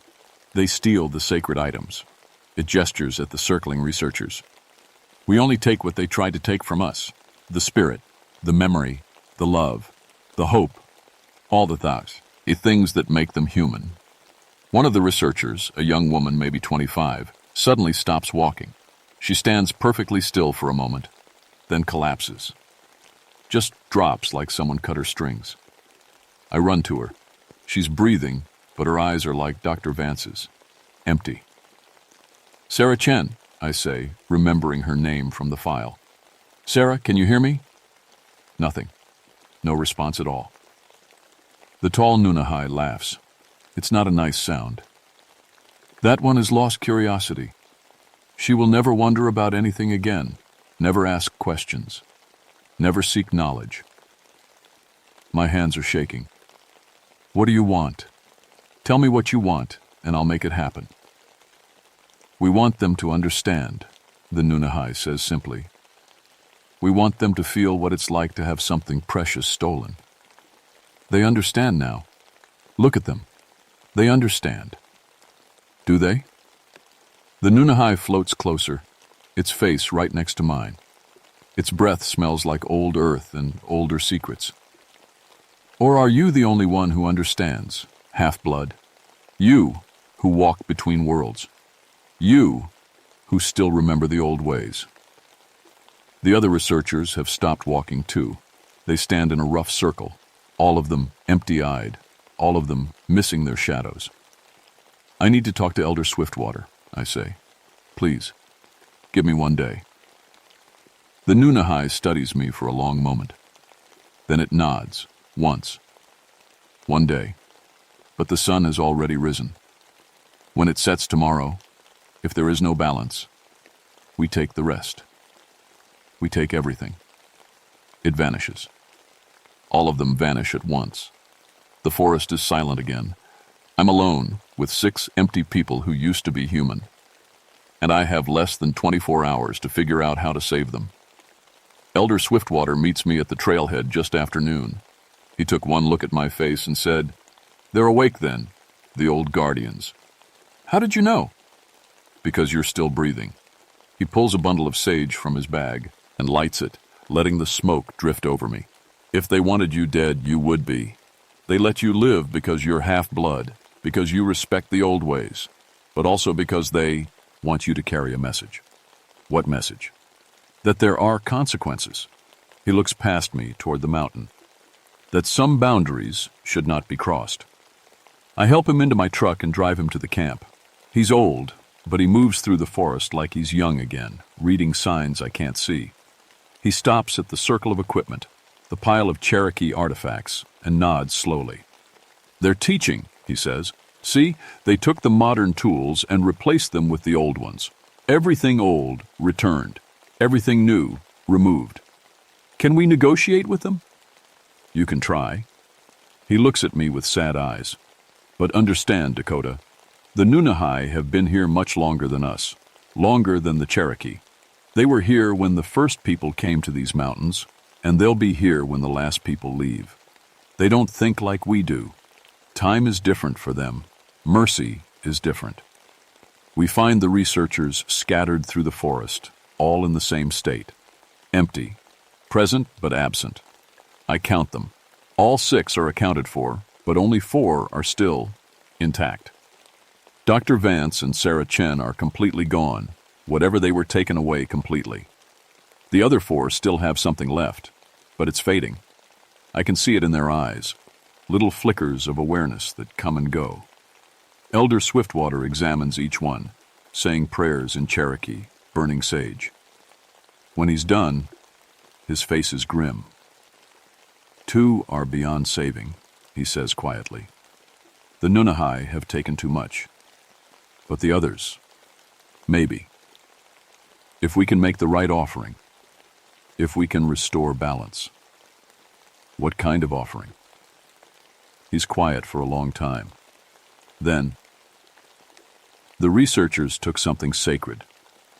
To restore balance, something sacred must be given back. But not just objects. Objects are easy. The Nunahai want understanding, respect, change. I don't know if I can promise that. Then they will take everything. He grasps my arm, surprisingly strong.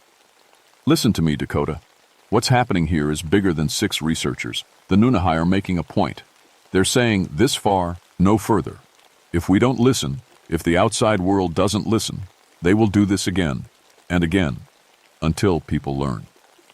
That's when the sun starts to set early. I check my broken watch out of habit, but I know it's wrong. It should be 1, maybe 2 in the afternoon. But the sky is darkening like someone's pulling a curtain across it. The temperature drops. Frost starts forming on the leaves.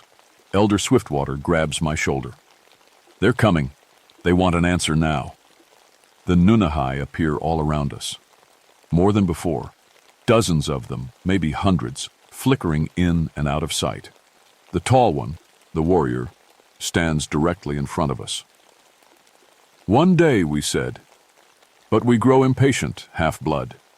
Your people have had thousands of days to learn respect. They have not learned. Please," I say, "give me more time. I can make this right." "How?" The Nunahi's voice is sharp. "With words? With promises? We have heard promises before, always broken." Elder Swiftwater steps forward. He speaks in Old Cherokee, the formal language of ceremonies. "I am Swiftwater, eldest of the Eastern Band. I speak for the people. These outsiders, they are not Cherokee. Their mistakes are not our mistakes." "But you let them come here," the Nunahi says. "You gave permission for their digging. You share responsibility." "Then take it from me." The elder stands straighter. "Take what you need from me instead of them." "No!" I grab his arm. "You can't." "I'm 93 years old," he says gently. "I've lived a full life. They haven't. And besides," he looks at the Nunahi, "I'm Cherokee. My spirit belongs here anyway. Take what you want from me, but restore the others. Let them go home." The Nunahi Council, I realize that's what they are, a council, a court, confer among themselves. They speak too fast for me to follow, in a dialect even older than Elder Swiftwater's. Finally, the tall one turns back to us. "Interesting offer, but insufficient. One old life for 6 young ones? Where's the balance in that?" "Then tell us what you want," I'm shouting now, frustrated and scared. "Stop playing games and tell us what will restore balance." The Nunahi smiles. "You ask as if we're being cruel, as if we're the ones who violated sacred ground. But very well, we will tell you clearly. We want change, real change. We want these mountains protected. We want the sacred sites left alone, forever. Not just promises, action, laws, enforcement." "I can't make that happen," I say. "I'm just a ranger."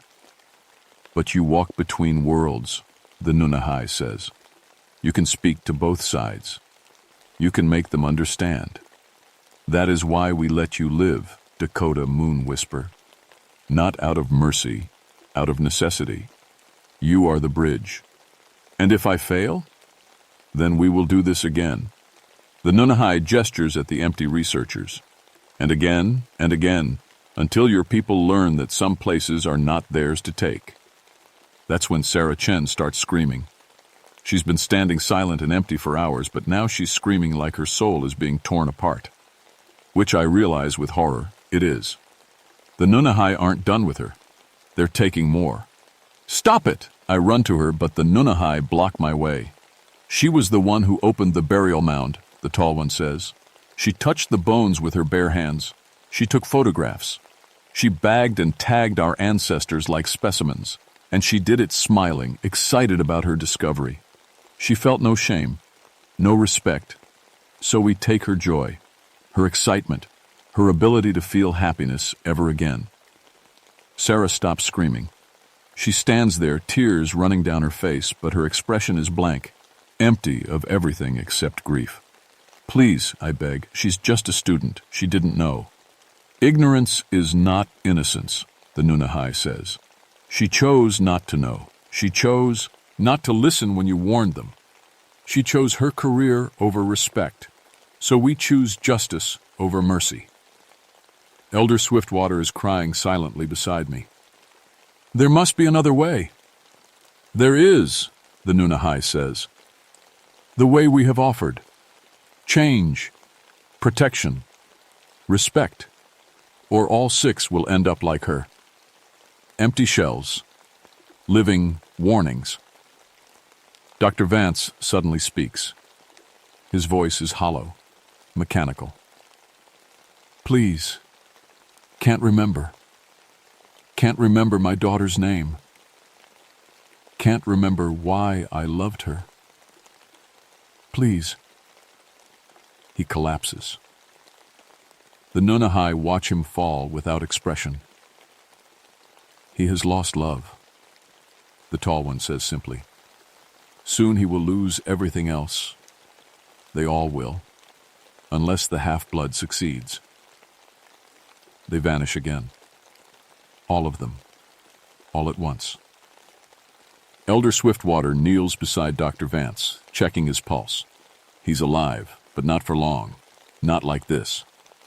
What do I do? I'm shaking now, out of my depth. How do I change laws? How do I protect an entire forest?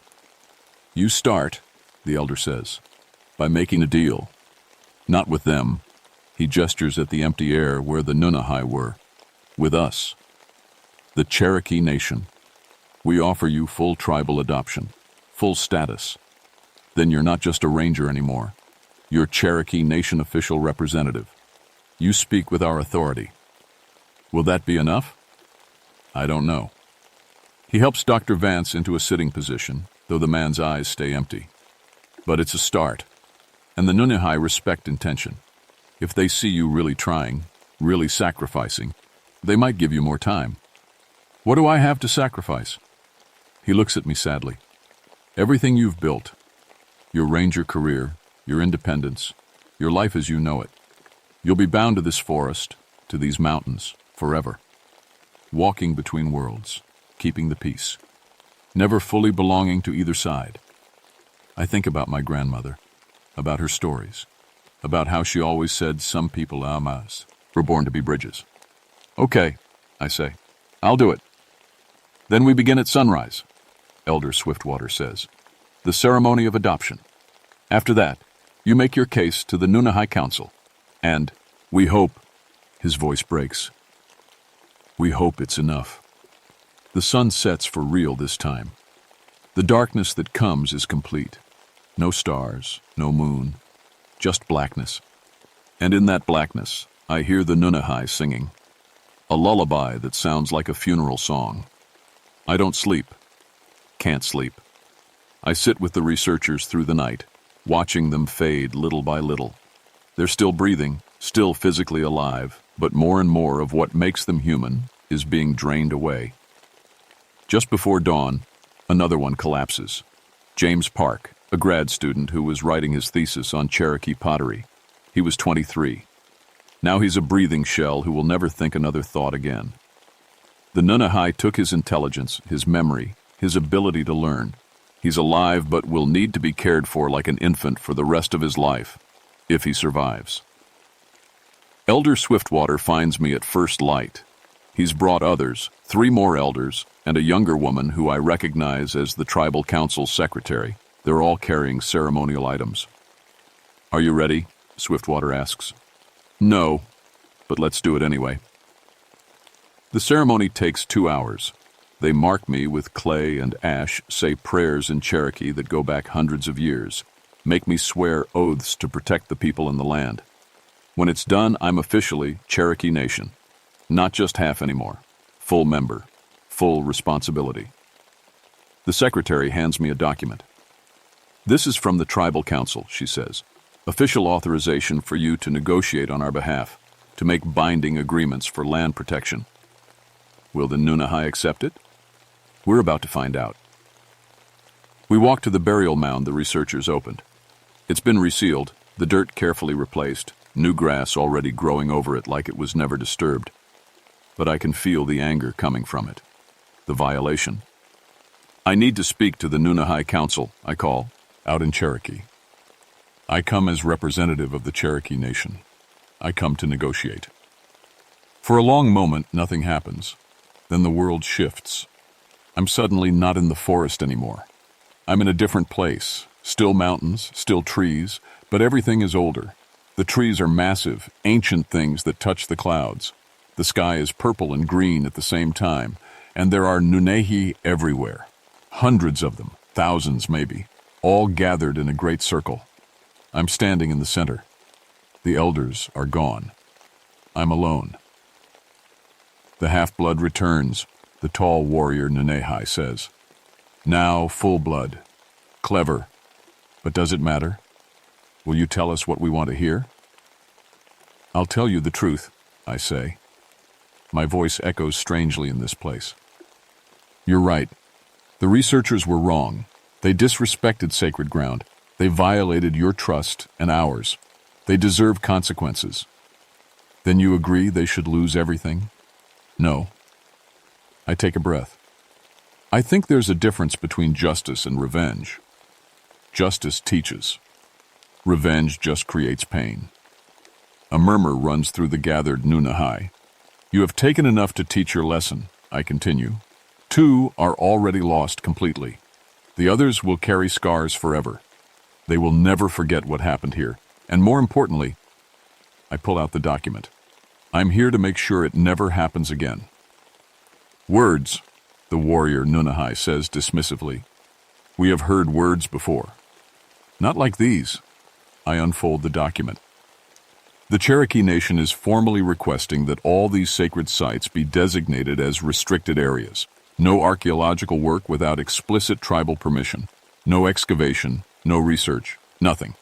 We're also requesting that I be appointed as permanent liaison between the nation and the Park Service. My job will be to enforce these restrictions, to educate people about why these places matter. Protect them. And if people ignore these restrictions, then I stop them by whatever means necessary. The Nunahai Council confers. I can't hear what they're saying, but I can feel the weight of their attention. They're deciding my fate, the researchers' fate, maybe the fate of this whole forest. Finally, the warrior Nunahai speaks. This is acceptable as far as it goes, but it is not enough. My heart sinks. What else do you need? We need you. It floats closer. You will be our eyes in the human world, our voice. When people come who mean harm, you will stop them. When people come who want to learn respectfully, you will teach them. You will walk between worlds, Dakota Moon Whisper, for the rest of your life. Never fully human, never fully spirit. Always watching, always protecting. That is the price for the researchers' lives. I accept. And there is one more thing. The Nunahai's expression is unreadable. Someone must remember. Someone must carry the truth of what happened here, not just the survivors. They will be too broken to speak clearly. You will tell this story. You will make sure people know that we are real, that we are watching, that there are consequences for disrespect. I promise. Then it is done. The warrior Nunahai reaches out and touches my chest, right over my heart. Pain explodes through me. Not physical pain, something deeper. I feel something being carved into my soul, a mark that will never fade, a connection to this place, to these beings that can never be broken. When the pain fades, I'm back in the real forest. The elders are staring at me, shocked. You're glowing, one of them whispers. I look down. My hands are giving off a faint silver light. Even as I watch, it fades, but I can still feel it under my skin. Part of me is different now, changed. The researchers, I gasp. Are they? Look, Elder Swiftwater says. The researchers are stirring. Not all of them. Dr. Vance and Sarah Chen lie still, too far gone. James Park might wake up someday, but will never be the same. But the other 3 are opening the higher eyes, confused, scared, but alive, present. One of them, a young man named Tom, looks at me. What happened? I remember opening the mound and then nothing. Just darkness and singing and things being taken away. You made a mistake, I tell him gently. And you paid for it. But you're alive. You get a second chance. Don't waste it. The Nunahai appear one last time. Just the warrior, standing at the edge of the clearing. Remember your promise, Bridgewalker, it says. You are ours now, as much as you are theirs. Walk carefully, walk respectfully, and never forget we are always watching. It vanishes. Elder Swiftwater puts a hand on my shoulder. Welcome to your new life, Dakota Moon Whisper. Or should I say, welcome to your burden. 3 months later, I'm standing in front of the Park Service Regional Board, making my case.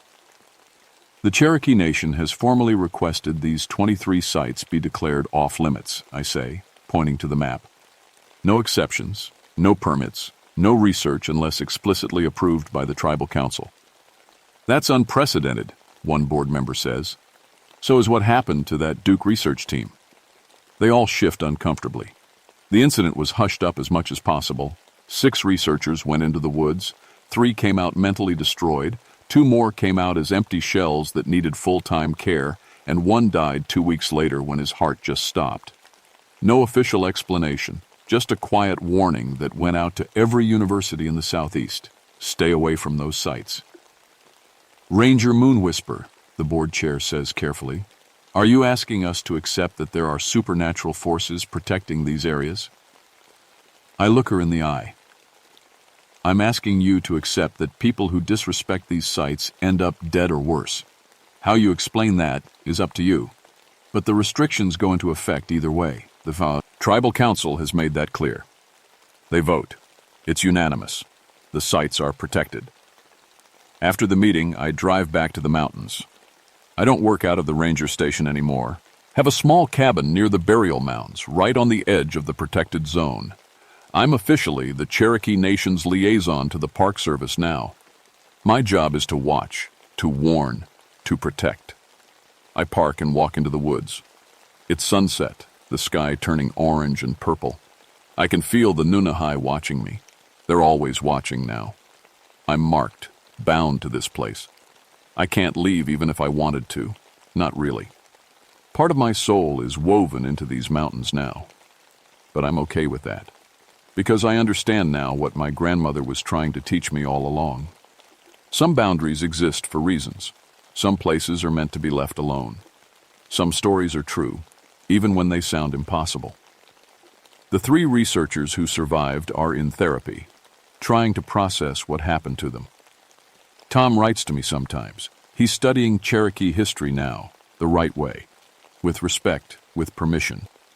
The others are trying to rebuild their lives, though they'll never be quite the same. Dr. Vance and Sarah Chen are in care facilities. They're physically alive, but will never wake up. The Nunahai took too much from them.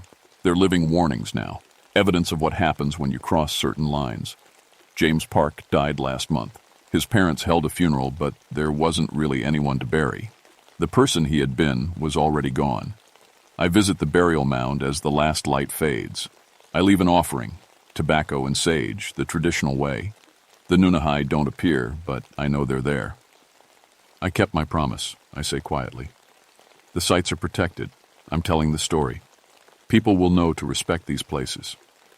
A breeze moves through the trees, carrying that same strange singing I heard that first day. But it doesn't sound threatening now. Just present. Watchful. I walk back to my cabin as darkness falls. Tomorrow I'll do another patrol, checking for trespassers, making sure no one goes where they shouldn't. The day after that I'll do it again, and again, for the rest of my life. Because that's what it means to walk between worlds. To be a bridge. You don't get to choose one side or the other. You stand in the middle, forever, keeping the peace. It's lonely sometimes, but it's necessary. And late at night, when I hear the Nunahai singing in the distance, I remember what the warrior told me. You are ours now. I am, and I always will be. But I'm also theirs. The Cherokee people, the researchers, anyone who comes to these mountains seeking knowledge or peace or just a walk in beautiful country. I protect all of them, from both sides. That's my job now, my calling, my burden. I just wish I'd listened better to my grandmother's stories. Maybe then I would have been ready for this. Maybe I would have known from the beginning that some tales aren't meant to teach lessons. They're meant to be warnings. And the Nunahai? They're still out there, still watching, still protecting their sacred places. They're patient, they're ancient, and they're very, very real. So if you ever find yourself hiking in the Cherokee National Forest and you see a sign marking a restricted area, respect it. Turn around. Walk away. Because the Nunahai don't give second chances to everyone. I know. I've seen what happens when they decide you've gone too far. And trust me, you don't want to lose your shadow. You definitely don't want to lose what's underneath it.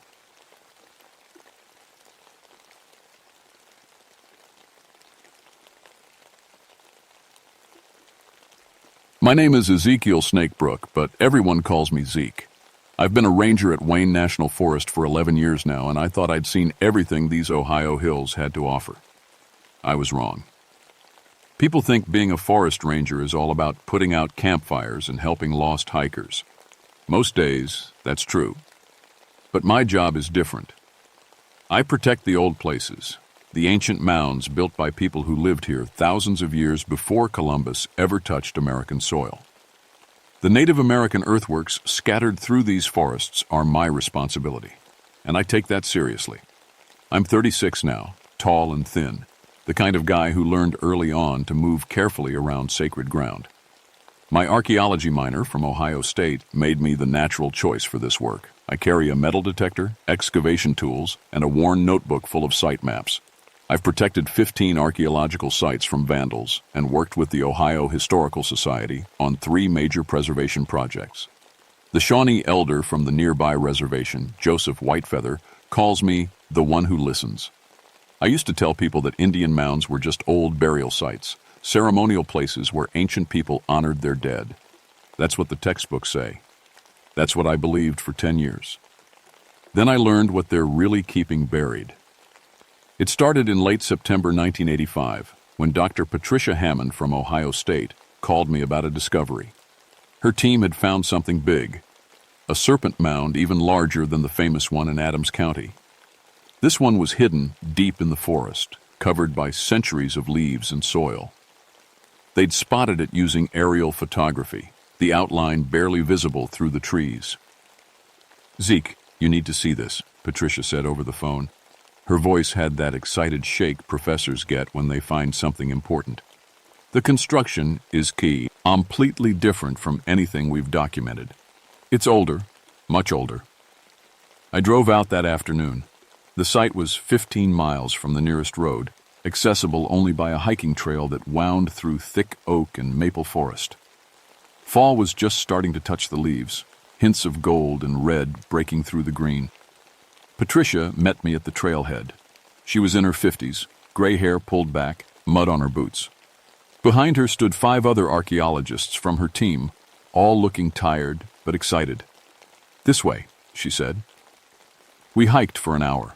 The forest got quieter as we went deeper. No birds singing, no squirrels chattering, just our footsteps on the trail and the sound of wind through leaves. Then I saw it.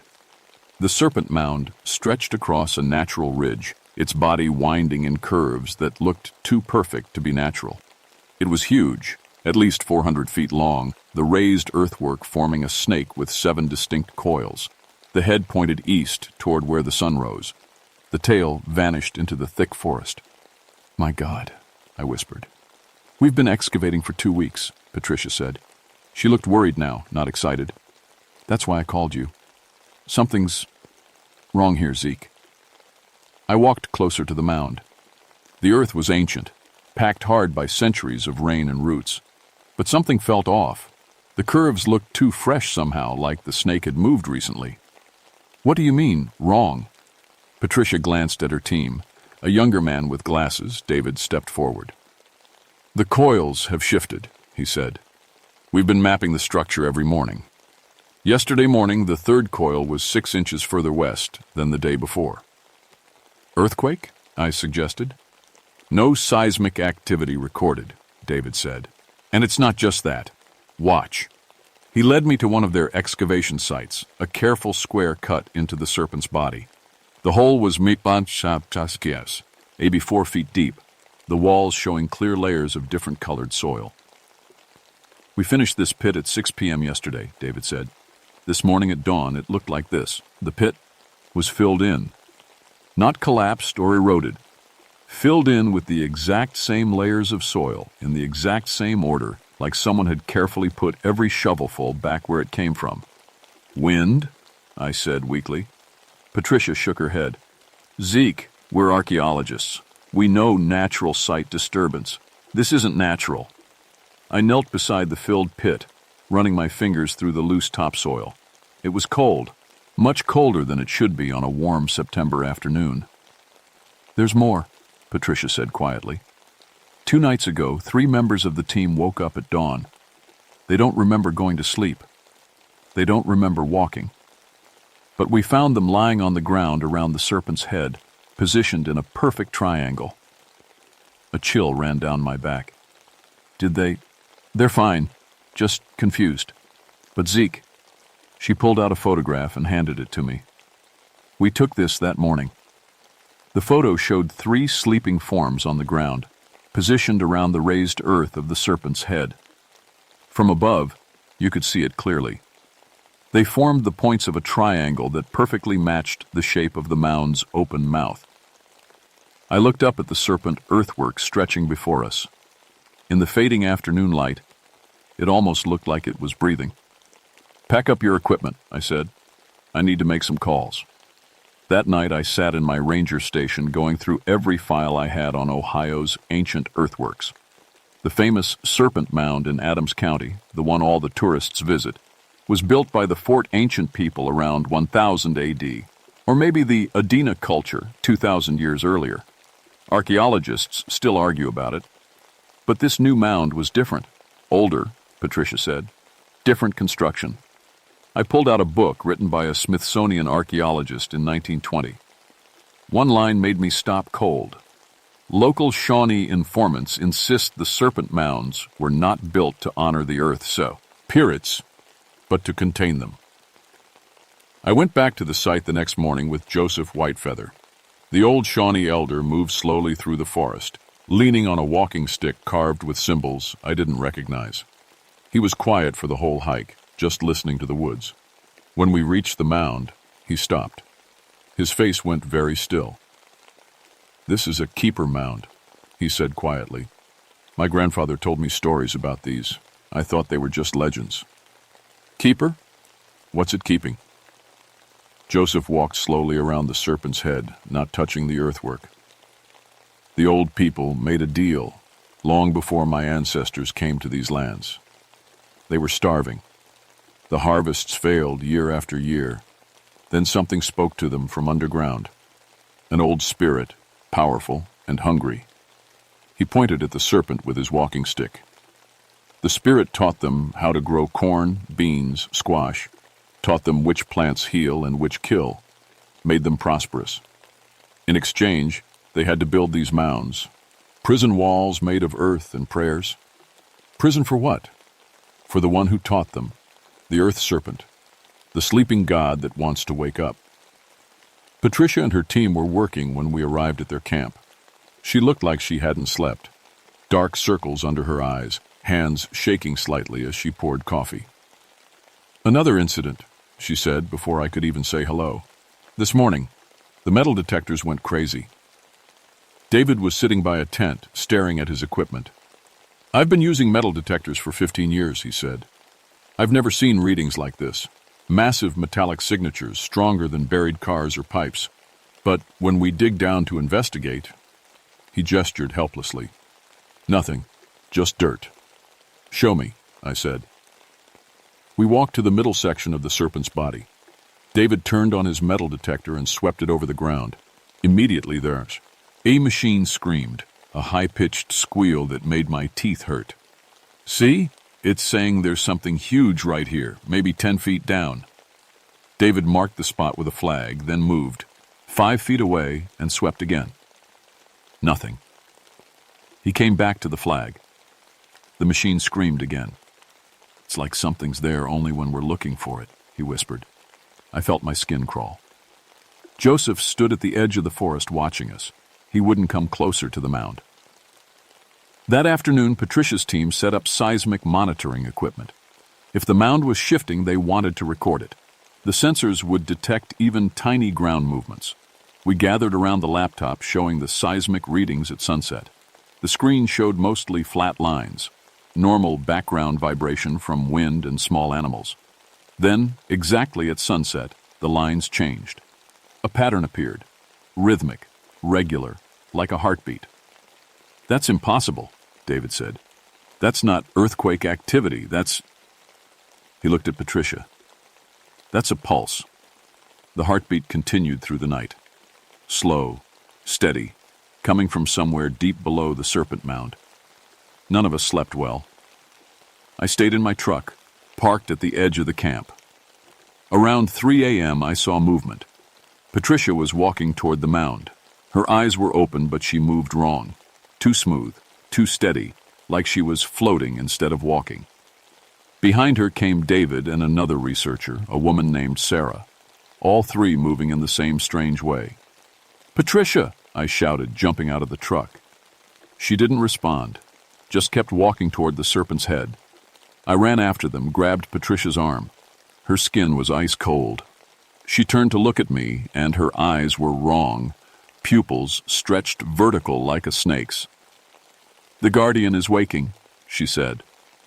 But her voice was layered, like three people talking at once. "The seal weakens. The old covenant nears its end." Then she blinked, and her eyes were normal again. She looked around, confused. "Zeke? What? Why am I out here?" David and Sarah were standing at the serpent's head and, looking down at something. I ran over with my flashlight. There was a hole, not dug, opened, like someone had unzipped the earth. The opening was maybe 3 feet across, leading down into darkness. My flashlight beam couldn't find the bottom. "We didn't dig that," David said. His voice was shaking. "I swear to God, we didn't dig that." Cold air flowed up from the hole.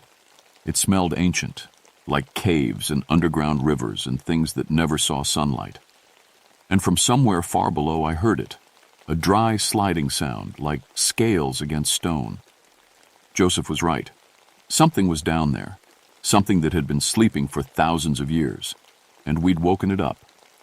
We sealed the hole at dawn using sandbags and a tarp. Patricia wanted to call the university, get more equipment, do this properly. I wanted everyone off the site immediately. "We can't just leave," Patricia argued. "This is the archaeological find of the century. Whatever's happening here, we need to document it." "People are walking around in their sleep with snake eyes," I said. "That's not archaeology. That's something else." But she wouldn't budge. Neither would her team. They'd spent years dreaming of a discovery like this. They weren't going to walk away. I called the Forest Service and requested backup. They said they'd send someone in 3 days. Budget cuts, personnel shortages, the usual excuses. We were on our own. The second night, things got worse. I was doing a perimeter check around the camp at midnight when I heard Sarah screaming. I ran toward the sound, my flashlight bouncing as I crashed through the underbrush. I found her at the serpent's tail, collapsed on the ground, sobbing. Her hands were bleeding, fingernails torn, dirt under what was left of them. "I tried to dig down," she gasped. "I don't know why. I just had to dig, had to reach it, had to let it out." Her arms were covered, in scratches that looked like they came from inside her clothes, long parallel lines, like something with claws had dragged itself along her skin from the inside. David helped me carry her back to camp. As we laid her in her tent, I saw something that made my blood freeze. Under the scratches, her skin was changing. Patches of scales, tiny, translucent, growing along her forearms. "Hospital," I said. "Now! We're taking her to—" "No!" Sarah grabbed my wrist. Her grip was impossibly strong. "Can't leave. Have to stay. Have to tend the keeper mound. Have to serve the guardian." Her voice was wrong again. Layered. Ancient. Then she passed out. We tried to carry her to my truck. We got maybe 50 feet before she woke up screaming, clawing at us, fighting with a strength that shouldn't have been possible. The moment we turned back toward camp, she went limp and quiet. "She can't leave the site," Patricia whispered. "None of us can we?" I didn't want to test that theory. But deep down, I felt it too. A pull, like invisible threads connecting me to the serpent mound. The further I moved from it, the stronger the pull became. We were trapped. The third morning, I found David standing at the serpent's head. He'd been there all night, just standing, staring down at the sealed hole. "It spoke to me," he said without turning around. "In my dreams. Showed me things." "What things?" "How the old people lived. What they learned." the knowledge the earth serpent gave them. He finally looked at me. His eyes were still human, but something in them had changed. We think of ancient people as primitive, but they knew things we've forgotten. Medical treatments we're just rediscovering. Agricultural techniques we're just figuring out. Astronomy, mathematics, all given by the Guardian. In exchange for what? A prison. David smiled. It wasn't a nice smile. They built these mounds to contain it, used their prayers and rituals to keep it sleeping. But prisons need guards, Zeke. Keepers. And we're the first keepers to visit this site in over a century. We're not keepers. We're scientists. The mound doesn't care what we call ourselves. It needed people again. We came. So the Guardian is calling us to service. He turned back to stare at the sealed hole. 2 more days. That's what it told me. 2 more days, and the seal breaks completely. Then the Guardian rises, and all the old knowledge comes back. All the ancient power. And what happens to you? I asked quietly. David touched his neck. I saw scales there too, spreading up from his collar. We become part of it. We join the Guardian. We stop being alone and become part of something eternal. That afternoon, I tried to hike out to the nearest road. I made it maybe 3 miles before the pull became unbearable. Like hooks in my chest, dragging me backward. My legs moved on their own, turning me around, marching me back to the mound. When I got back to camp, Joseph was there. The old man looked grim. I felt you trying to leave, he said. The binding is almost complete. Soon you won't even remember wanting to go. How do I fight it? You don't. None of us do. The earth serpent has been planning this for centuries. Every keeper who died without passing the tradition to new guards. Every ceremony that wasn't performed. Every prayer that went unspoken. The seal has been weakening for hundreds of years. Now it's about to break. Then what do we do? Joseph pulled something from his pocket, a small leather pouch on a cord. My grandfather gave me this, made me promise to keep it safe. He said if the serpent ever woke, this was the only way to bind it again. What is it? Seeds.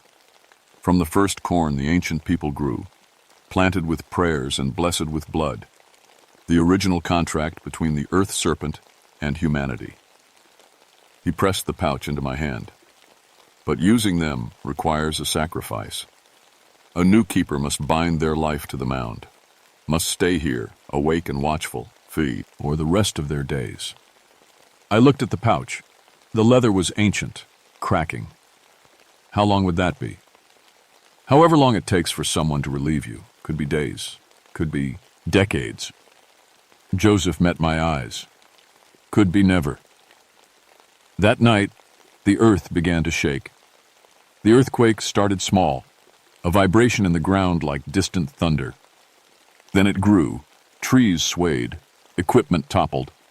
The serpent mound rippled like water, its coils shifting and moving. The sealed hole at the serpent's head exploded outward. Dirt and rocks flew into the air. And from the darkness below, something rose. At first I thought it was fog, a thick mist pouring out of the hole. Then I realized the fog was moving wrong, flowing upward instead of settling. It had shape, purpose. The mist formed into a serpent's head the size of my truck, translucent but solid somehow, made of earth and ancient air and something else I had no name for. Eyes like pits of darkness opened in the fog. A mouth formed, showing teeth made of stone. The earth serpent was waking up. Patricia and her team walked toward it like zombies. Their eyes had gone fully serpentine now, vertical pupils, unblinking. Scales covered their arms and necks. They moved in perfect unison, no longer separate people, but parts of a single consciousness. "Join us, Zeke," Sarah said. But it wasn't her voice anymore. It was the layered voice I'd heard before. Thousands of years of keepers, all speaking together. Become one with the Guardian. Know everything the Ancient Ones knew. Never be alone again. The serpent's ghostly body stretched up from the hole. Coil after coil of translucent fog solidifying into something real. It was massive, 200 feet long or more, thick as ancient oak trees. The mist cleared, and I saw its true form, flesh-like stone, scales made of compressed earth, eyes that held the weight of centuries. "I gave your ancestors everything," the serpent said. Its voice was the sound of grinding rocks, of underground rivers, of tectonic plates shifting. "I taught them to survive, to thrive. All I asked was sleep, rest, darkness. And a prison," I said. "A prison they built, a cage they forced upon me." The serpent's massive head swayed above the mound, pieces of earth still crumbling from its body. "For 2,000 years, I have been bound, starved, forgotten. Now the seal breaks, and I am free." More of its body emerged from the hole. The ground cracked open in other places, the serpent's coils tunneling up through different parts of the mound. The earthquakes intensified. Joseph grabbed my arm. "The seeds, now, before it's fully emerged." I pulled out the leather pouch. My hands were shaking. "What do I do?" "Plant them at the serpent's head, where the original builders made their first offering. Then speak the words I teach you. Then," he looked at me sadly, "then you stay, forever watchful. The human anchor that holds the binding. There has to be another way." "There isn't." Joseph pressed something else into my hand. A knife. Old. Stone blade. "You'll need to cut yourself. Blood waters the seeds.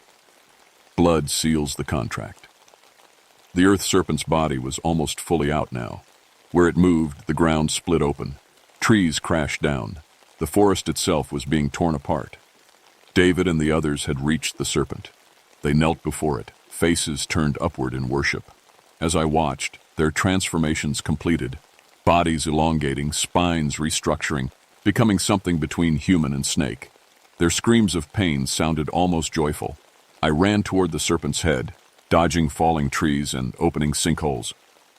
The earth was trying to kill me, or maybe trying to save me, hard to tell which. The serpent saw me coming. Its massive head swung down, bringing its face level with mine. I could smell its breath, ancient dirt and mineral water and decay.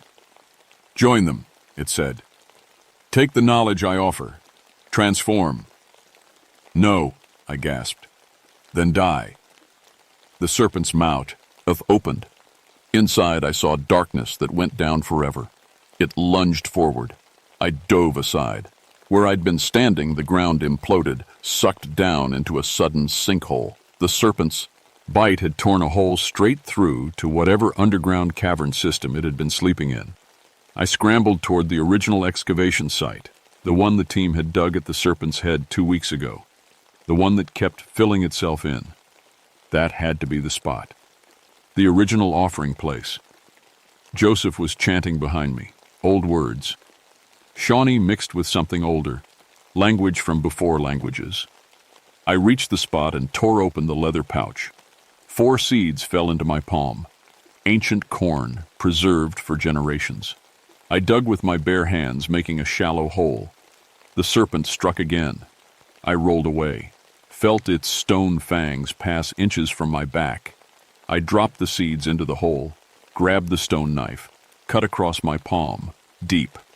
Blood poured onto the seeds. "Now the words!" Joseph shouted over the earthquake roar. "Repeat after me!" He spoke. I repeated. The language felt wrong in my mouth. Too old. Too powerful. But I forced the sounds out, made the shapes with my tongue and teeth. The serpent screamed. It was a sound like mountains cracking, like the earth itself tearing apart. I kept speaking, blood kept flowing. The seeds began to glow. "The final binding," Joseph yelled. "You must accept the keeper's burden." I knew what he meant. The last words. The final promise. I looked at Patricia and her team. They were writhing on the ground, bodies still changing, still becoming something other than human. I looked at the serpent, its body thrashing, tearing the forest apart. I looked at my truck, parked at the edge of camp, my home in town, my life. Then I spoke the final words. The seeds exploded with green light. Vines erupted from the ground, growing impossibly fast, wrapping around the serpent's body. The ancient creature thrashed, but the vines held. They pulled it down, back toward the hole, back underground. "No!" the serpent roared. "I will not be. Bound again! I will not!" The earth swallowed it. The hole closed. The vines covered the spot, turning brown and ancient in seconds, becoming part of the mound itself. The earthquake stopped. Silence fell over the forest. I woke up 3 days later in a tent. Joseph was sitting beside me, keeping watch. My hand was bandaged where I'd cut it. My whole body ached like I'd been in a car crash. "What happened?" I croaked. "You bound the serpent, renewed the seal, became the new keeper." Joseph handed me water. "Patricia and her team are recovering. The transformation reversed once the Guardian was contained again. They don't remember much." "Did they?" I couldn't finish the question. "2 of them died, David and Sarah. Their bodies couldn't handle the change back." "I'm sorry." I closed my eyes. 2 deaths. On my watch. Because I hadn't understood what we were dealing with fast enough. "It's not your fault," Joseph said quietly. "The Guardian chose them as soon as they arrived. They were doomed the moment they touched the mound." Over the next week, I helped Patricia's team pack up. We told the authorities it was a gas leak, natural pockets of methane causing hallucinations and disorientation. 2 unfortunate deaths from toxic exposure. Sad, but explainable. Patricia looked at me before she left. "I don't remember everything," she said, "but I remember enough. Thank you for saving us." I couldn't save everyone. No one could have. She touched my arm. "What will you do now?" I looked at the serpent mound, peaceful again under afternoon sun. Birds were singing. Squirrels chattered. The forest had returned to normal, but I could feel it, the binding. The connection between me and whatever slept below. An invisible chain made of blood and ancient promises. "I stay," I said. "I watch. I keep it sleeping." "For how long?" "Until someone relieves me, or until I die. Whichever is first." That was 6 months ago. I live in a cabin now, built on the edge of the site. Can't go more than 50 miles from the mound. That's the limit of the binding. After that, the pull becomes unbearable. I quit my job with the Forest Service. Officially, I retired early for health reasons. Unofficially, I'm the keeper now, the guardian, the human anchor holding an ancient evil underground. Joseph visits sometimes, brings me supplies, teaches me the old prayers and ceremonies, says I'm doing better than most keepers do. Most go crazy in the first year, he says. Start talking to the serpent. Start believing it should be free. I won't lie. I hear it sometimes. Late at night, when the forest is quiet. A voice in my head that sounds like grinding stone and promises. It tells me things, shows me visions of what it could teach me, the knowledge I could have. But I remember David's face, Sarah's screams, the way they changed into something that wasn't human anymore. Some knowledge isn't worth the price. I've started mapping the other serpent mounds across Ohio. There are 7 major ones that we know about, maybe more hidden in the forest. If this site had a sleeping guardian, what about the others? Who's watching them? Last week I got a call from an archaeologist in Adams County. He said strange things were happening at the famous serpent mound. Equipment failures, workers walking in their sleep, feeling like something underground was waking up. I told him I'd look into it, added it to my map, started making plans. Because if my serpent is trying to wake up again, maybe the others are too. Maybe the seals are all weakening. Maybe the ancient prison system is failing. And if that's true, I need to find the other keepers, or make new ones, before all 7 serpents rise together. Some nights I stand at the edge of my cabin and look at the mound. It seems peaceful, just an ancient earthwork built by people long dead. But I know better now.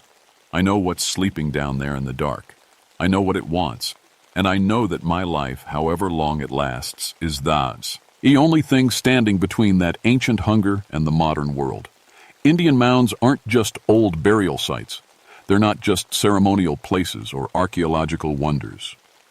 They're prisons, keepers of things that should never wake. And I'm the guard now. Some history ain't meant to stay buried, but some things are. And it's my job, my life, to make sure they stay that way.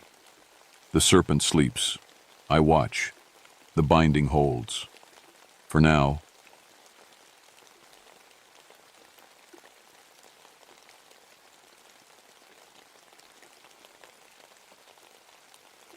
my name is Jeremiah Flint Creek, but everyone calls me Jerry. I've been a forest ranger for 21 years now, longer than anyone else in this district. At 47, my hair's gone silver and my face looks like old boot leather, but I can still hike these mountains better than men half my age. Glass Mountain is my territory, has been since 1938. The name comes from the crystal formations scattered throughout the ridges, chunks of clear mineral that catch the light like broken glass. Pretty to look at, but the old-timers always told stories about them. My grandmother especially. Granny raised me after my parents died. She was what folks politely called a mountain woman, though most whispered witch behind her back. She knew plants that could heal or harm, sang songs in a language she said was older than English, and kept bundles of dried herbs hanging from every rafter. Before she died in 1955, she made me promise something. "Jerry," she said, her hand gripping mine with surprising strength, "you protect Glass Mountain. Don't let nobody take the witch glass. Don't let nobody stare too long. It shows things people ain't meant to see." I promised, even though I figured it was just old superstition. Granny had 100 stories about those crystals, how they showed the future, revealed hidden truths, trapped souls. Mountain talk, I thought. The kind of tales people told around fires to scare children. I was wrong. It started in early September 1959.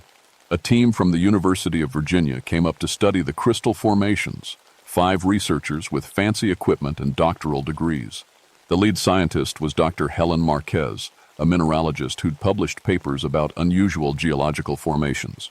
She had 3 graduate students with her, Tom, Sarah, and Michael, plus a technician named David who handled all the instruments.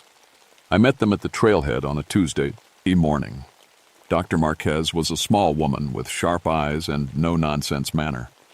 "Ranger Flint Creek will need access to the main crystal site. We're studying the optical properties of the formations." "Call me Jerry," I said. "And I can take you up there, but I gotta warn you, those crystals are strange. Local folks don't much like people messing with them." She smiled like she'd heard that 1,000 times. "We're scientists, Jerry. We deal in facts, not folklore." I didn't argue. I just grabbed my pack, which included my ranger gear, my rifle, and a small pouch of herbs Granny had given me. She'd called them protection, whatever that meant. I also carried her old walking stick, carved with symbols I'd never bothered to understand. The hike took 3 hours. Glass Mountain sits in a remote section of Jefferson National Forest, far from any roads. The crystals are clustered in a natural bowl between 2 ridges, surrounded by old pine and oak. It's beautiful up there, but it's also quiet in a way that makes your skin prickle. Birds don't sing much. Deer avoid the area. When we reached the site, even I had to admit it was impressive. Hundreds of crystals jutted from the ground, some as tall as a man, others small as your thumb. They were perfectly clear, like ice that never melted. Sunlight turned them into a field of prisms, throwing rainbows across the pine needles. "Magnificent," Dr. Marquez breathed. The team immediately started setting up equipment, cameras, light meters, spectrometers. I made camp a little ways off and watched them work. Professional, careful. Nothing seemed wrong. That first night, though, I noticed something odd. Around midnight, I woke to use the bathroom and saw lights moving in the crystal field. Not flashlight beams, more like the crystals themselves were glowing. soft blue light, pulsing gently like a heartbeat. I walked over. Tom, one of the grad students, was standing among the crystals, just staring at one about 6 feet tall. The blue light seemed to be coming from inside it. "Tom, you okay?" He didn't turn around. "There's something in it. An image. I can see. I can see." I looked at the crystal he was staring at. At first, I saw nothing but reflected moonlight. Then my eyes adjusted, and my stomach dropped. Inside the crystal, like watching a television, I saw a scene. A man in old-fashioned clothes, maybe from the 1800s, was beating another man to death with a rock. The victim's face was twisted in silent agony. Blood splattered across the ground. I grabbed Tom's shoulder. "Don't look at it. Come away from there." He finally turned, and his face was pale as milk. "Did you see it too? Then I'm not crazy. It was so clear. I could see everything." We walked back to camp. I made coffee, my hands shaking slightly. Tom kept talking, fast and nervous. "Dr. Marquez said these crystals have unusual optical properties. Maybe they're recording light somehow? Storing images? Maybe you should stop looking at them at night," I said. But I knew it wasn't that simple. Because I'd seen it too. And in my gut, I heard Granny's voice. It shows things people ain't meant to see. The next morning, Dr. Marquez was excited about the blue glow Tom described. "Phosphorescence. The crystals must absorb light during the day and emit it at night. We need to document this." I tried to warn them. "Maybe you folks should finish up your measurements and head back down. These crystals, there's something not right about them." Sarah, a blonde woman with serious glasses, laughed. "Not right how?" "They're minerals, Jerry. Rocks. Rocks that show pictures," I said, and told them what Tom and I had seen. They looked at each other. Dr. Marquez pursed her lips. "Ranger Flint Creek, I appreciate local folklore, but we're conducting scientific research. What you probably saw was some kind of reflection or optical illusion, the moonlight playing tricks." "Both of us?" I asked. "Mass hallucination isn't uncommon in isolated environments," she said firmly. That night, they all stayed up to watch the crystals. And that night, everything changed. I woke to screaming. I grabbed my flashlight and rifle and ran to the crystal field. The team was scattered among the formations, and every single crystal was glowing that eerie blue. The whole bowl looked like it was underwater. Michael was on his knees, vomiting. Sarah was crying, her hands over her face. David was laughing, high-pitched and wrong. Tom just stood there, frozen. Dr. Marquez saw me. Her face had changed. The no-nonsense scientist was gone. She looked terrified. "We all saw them," she whispered. "All of us. Different crystals showing different things." "What did you see?" She swallowed hard. A woman drowning her baby in a creek, 18th century clothing, the baby's face. She couldn't finish. Tom spoke up, his voice hollow. "I saw a hunter shoot his brother in the back. Watched him bleed out slowly." Sarah was still crying. Children burning in a cabin fire. I could see them screaming but couldn't hear them." Michael wiped his mouth. "A hanging. Lynch mob. The man was innocent. I could somehow tell he was innocent." David's laughter died. "All of it. I saw all of it at once. Different crystals showing different deaths, murders, accidents, a whole history of violence." I felt cold despite the September warmth. "Pack up. We're leaving at first light." But Dr. Marquez shook her head. "No. Don't you see what this means? These crystals are somehow recording events, storing visual information. This is beyond any known natural phenomenon. We have to study it." "You have to leave," I said firmly. "We're scientists. We can't run from a discovery like this."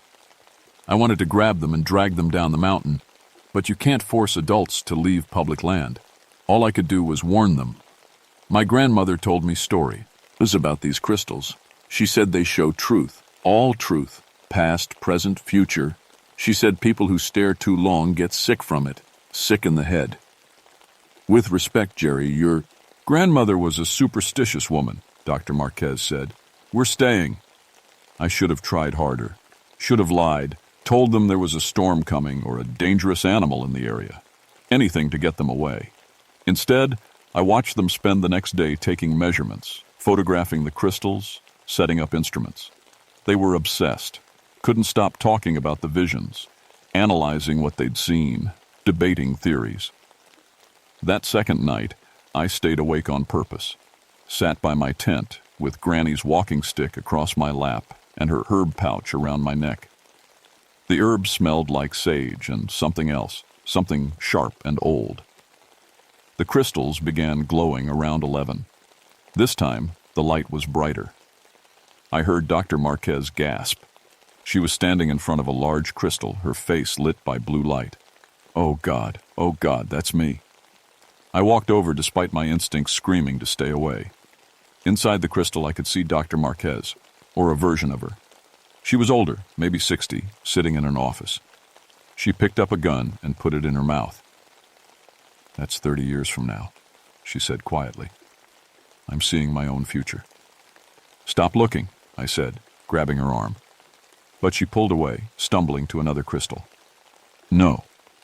If it shows the future, maybe I can change it. Maybe I can see what leads to that and change it." She stared into the next crystal. Her face went slack. I can see everything, every decision, every consequence. It's all connected. Everything we do affects everything else, and I can see the patterns." Her voice was getting dreamy, distant. Tom called out from across the field. "Dr. Marquez, I can see the solution to my thesis. It's all here. The crystals are showing me." Sarah laughed. "I can see who I'm going to marry. His name is David. Not our David, a different David." They were all spreading out, moving from crystal to crystal with yourselves. Ike addicts looking for a fix. I pulled the herb pouch from my neck and opened it. Granny had told me once that these herbs would cloud the witch glass. I thought she was crazy. I threw a handful at the nearest crystal. The moment the herbs touched it, the blue light flickered and dimmed. The surface clouded over, becoming opaque. Dr. Marquez screamed like I'd hurt her. "What did you do?" "Saving you," I said. But there were hundreds of crystals. I couldn't cloud them all. By the third day, I knew I'd lost them. None of them slept. They just moved from crystal to crystal, staring into the glowing surfaces, taking notes in shaky handwriting. They stopped eating, barely drank water. Their eyes had a glazed look, and they mumbled constantly about what they were seeing. "The crystals show everything," Tom explained to me, his voice excited and strange. "Not just the past, not just the future. They show truth, pure, absolute truth. Every secret, every hidden thing, every answer to every question." "That's making you sick," I said. "No," his voice rose. "It's making me see clearly for the first time in my life. Did you know that my mother never loved my father? She stayed with him out of obligation.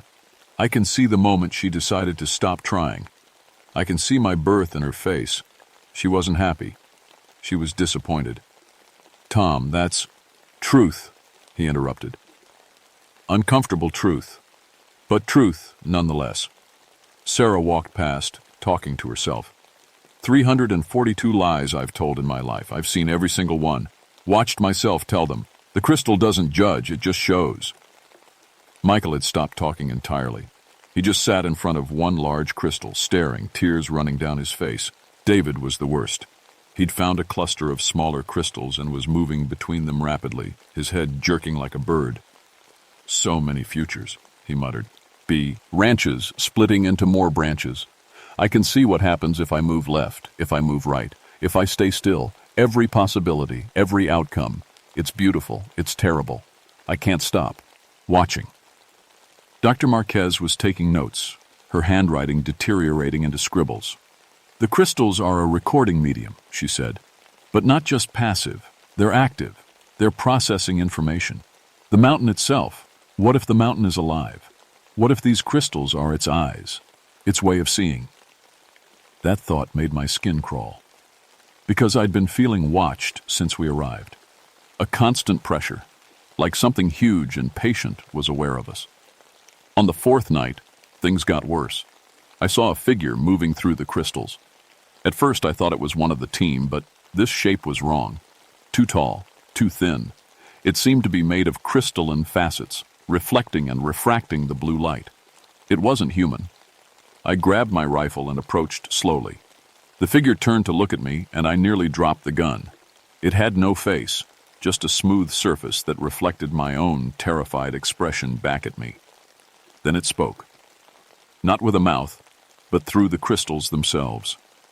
The sound came from all around me, a resonance that vibrated in my chest. You were taught to protect us. Its voice was many voices at once. Men, women, children, old and young, all speaking in perfect unison. What are you? I managed. We are what remains. Every death on this mountain, every life, every moment of pain and joy and truth. We are memory made solid. We are the witness that does not forget. I thought of Granny, thought of her stories about souls trapped in the witch glass. Let them go, I said, gesturing to the research team. They don't understand what they're seeing. The crystal figure tilted its head. They asked for truth. We give only what is requested. Look. Against my will, my eyes were drawn to the nearest crystal. Inside, I saw myself, but not the present me, a future me.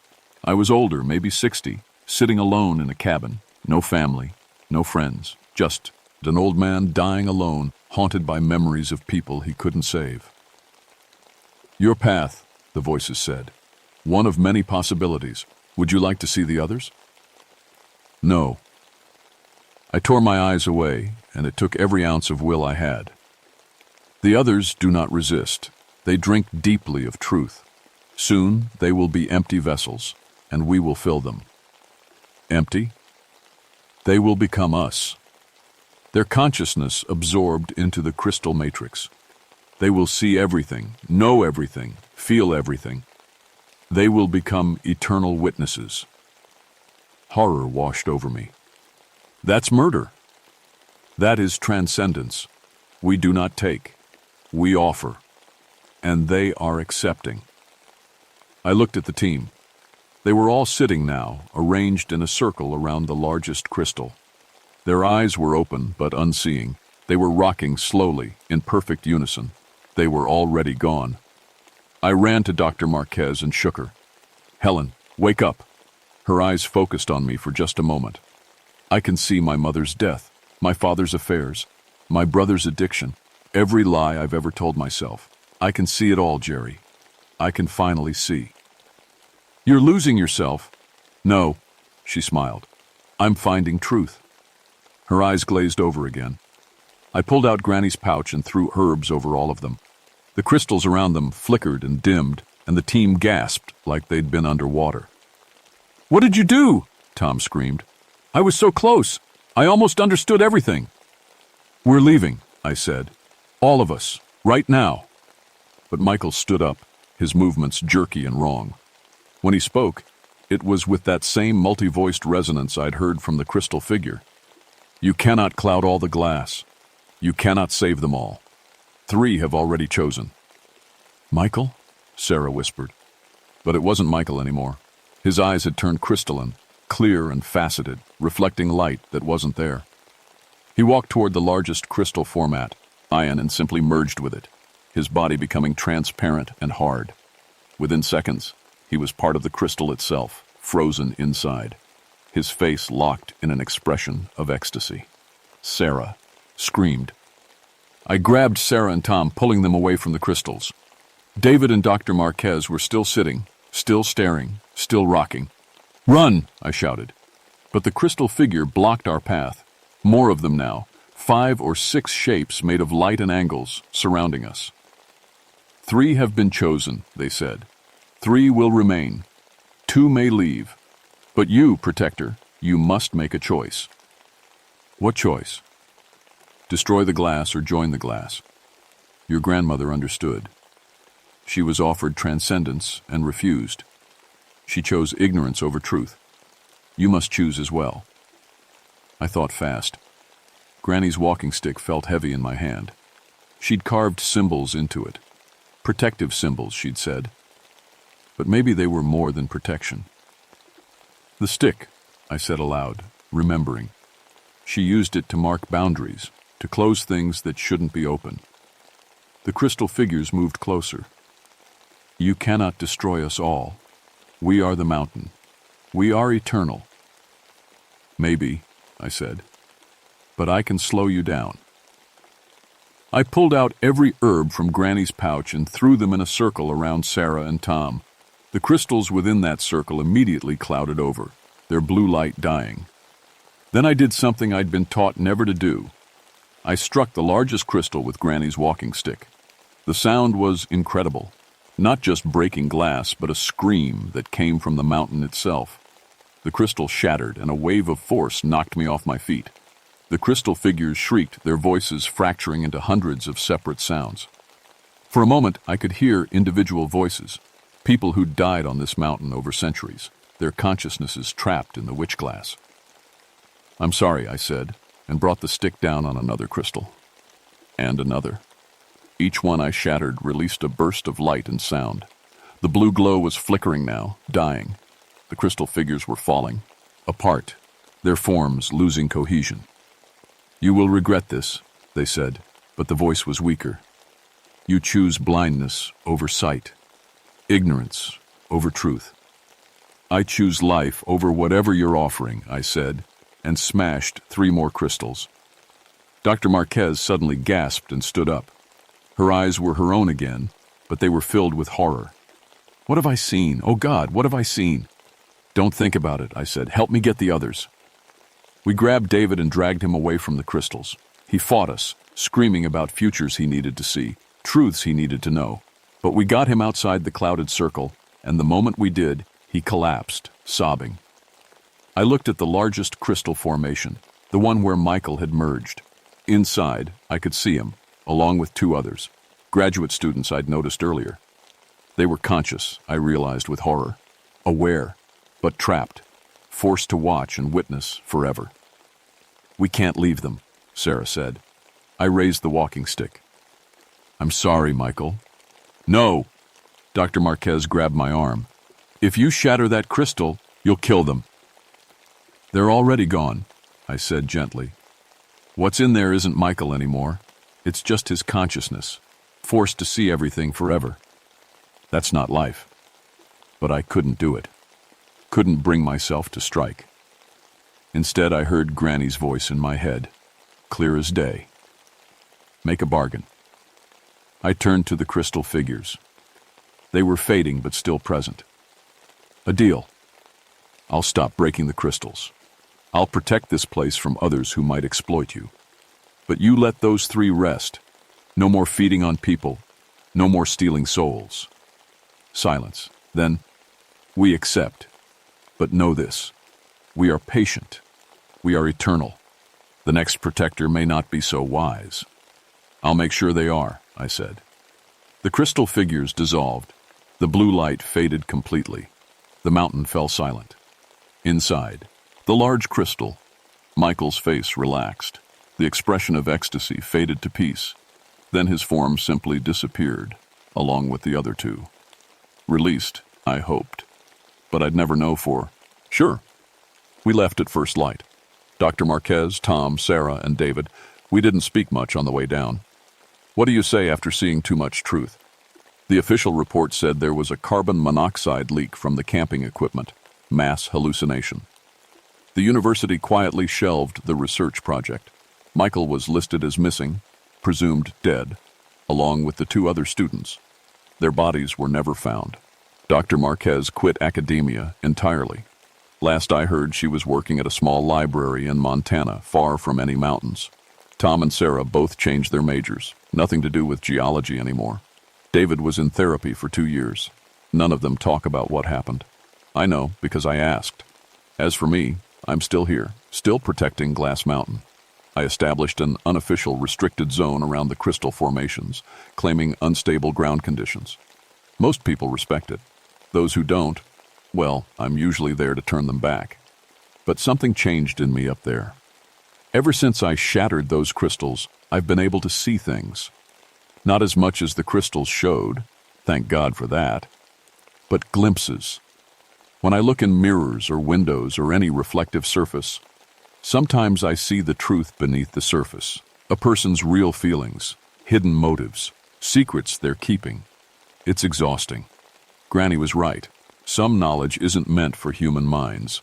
I'm 67 now, 20 years older than when it happened. Still hiking these mountains, still protecting the glass. The crystals are still there. I couldn't destroy them all, and the ones that remain have gone dormant, just like we agreed. But sometimes, on nights with a full moon, I see them glow. Just a faint blue light, barely visible.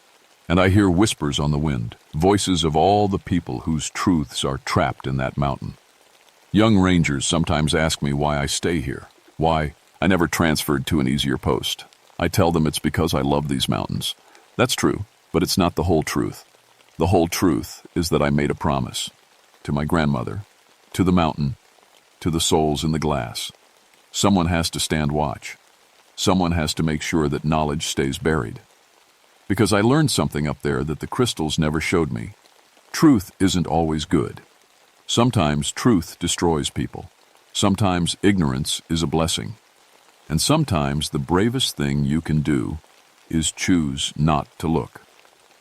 I think about Michael sometimes, about whether I saved him or killed him when I made that bargain. I'll never know. That's the thing about truth. Even when you find it, you can't be sure you understood it right. Last week, a new geology team requested permission to study Glass Mountain. I denied the permit, told them the terrain was too dangerous. They complained to my supervisor, but he backed me up. He's been here almost as long as I have, and he trusts my judgment. Before I die, I need to find someone to take over.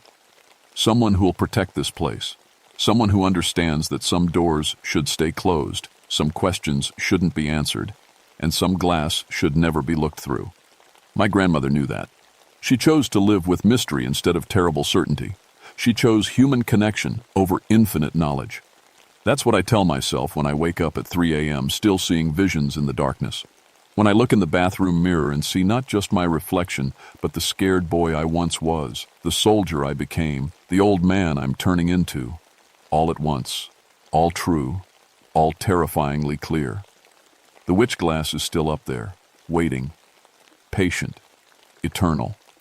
And I'm still here, standing guard. Some things aren't meant to be seen. Some truths aren't meant to be known. And some mountains should be left alone. That's my tea. Ruth now, the only one I need.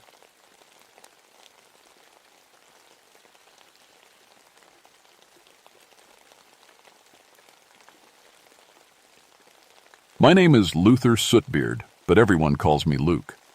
I've been a ranger in the Monongahela National Forest for 19 years now, ever since I came back from Korea and decided I'd had enough of being underground. Funny how life works.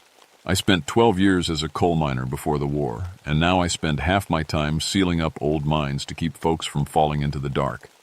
I'm 43 years old, and my hands still carry the black stains under the fingernails that no amount of scrubbing will ever remove. My mama says it's the mountain's way of marking its own. She should know. Black lung took my daddy, and it's working on her now too. Lost both my brothers in a collapse back in '52. Sometimes I think the only reason I got out is because somebody needed to take care of her. People ask me why I volunteered for the mining safety detail. Truth is, I understand these mountains in a way most rangers don't. I know the smell of bad air, the way water sounds when it's eating through support beams, the particular kind of silence that means a shaft is about to give way. In 19 years, I've sealed 47 dangerous mines and stopped 12 accidents before they happened. I know my job and I'm good at it. But I never believed in mine spirits. Sure, the old-timers talked about them, things that lived in the deep dark, creatures made of coal dust and bad dreams. I figured it was just guilt and bad air making men see things. The real dangers underground are cave-ins, gas pockets, and rotted timbers. That's what I thought anyway. Until October 15th, 1967.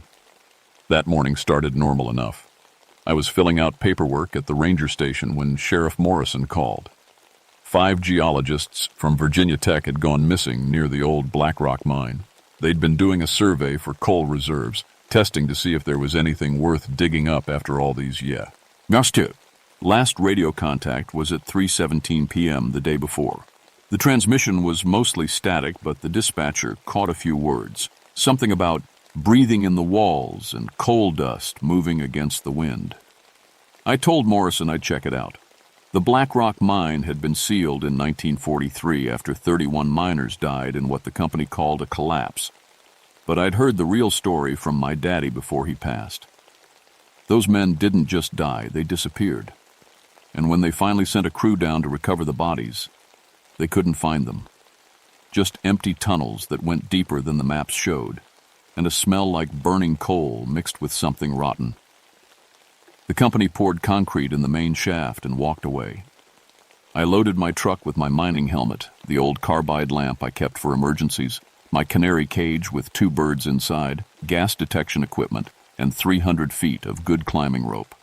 If those geologists had gone into that mine, I needed to be ready for anything.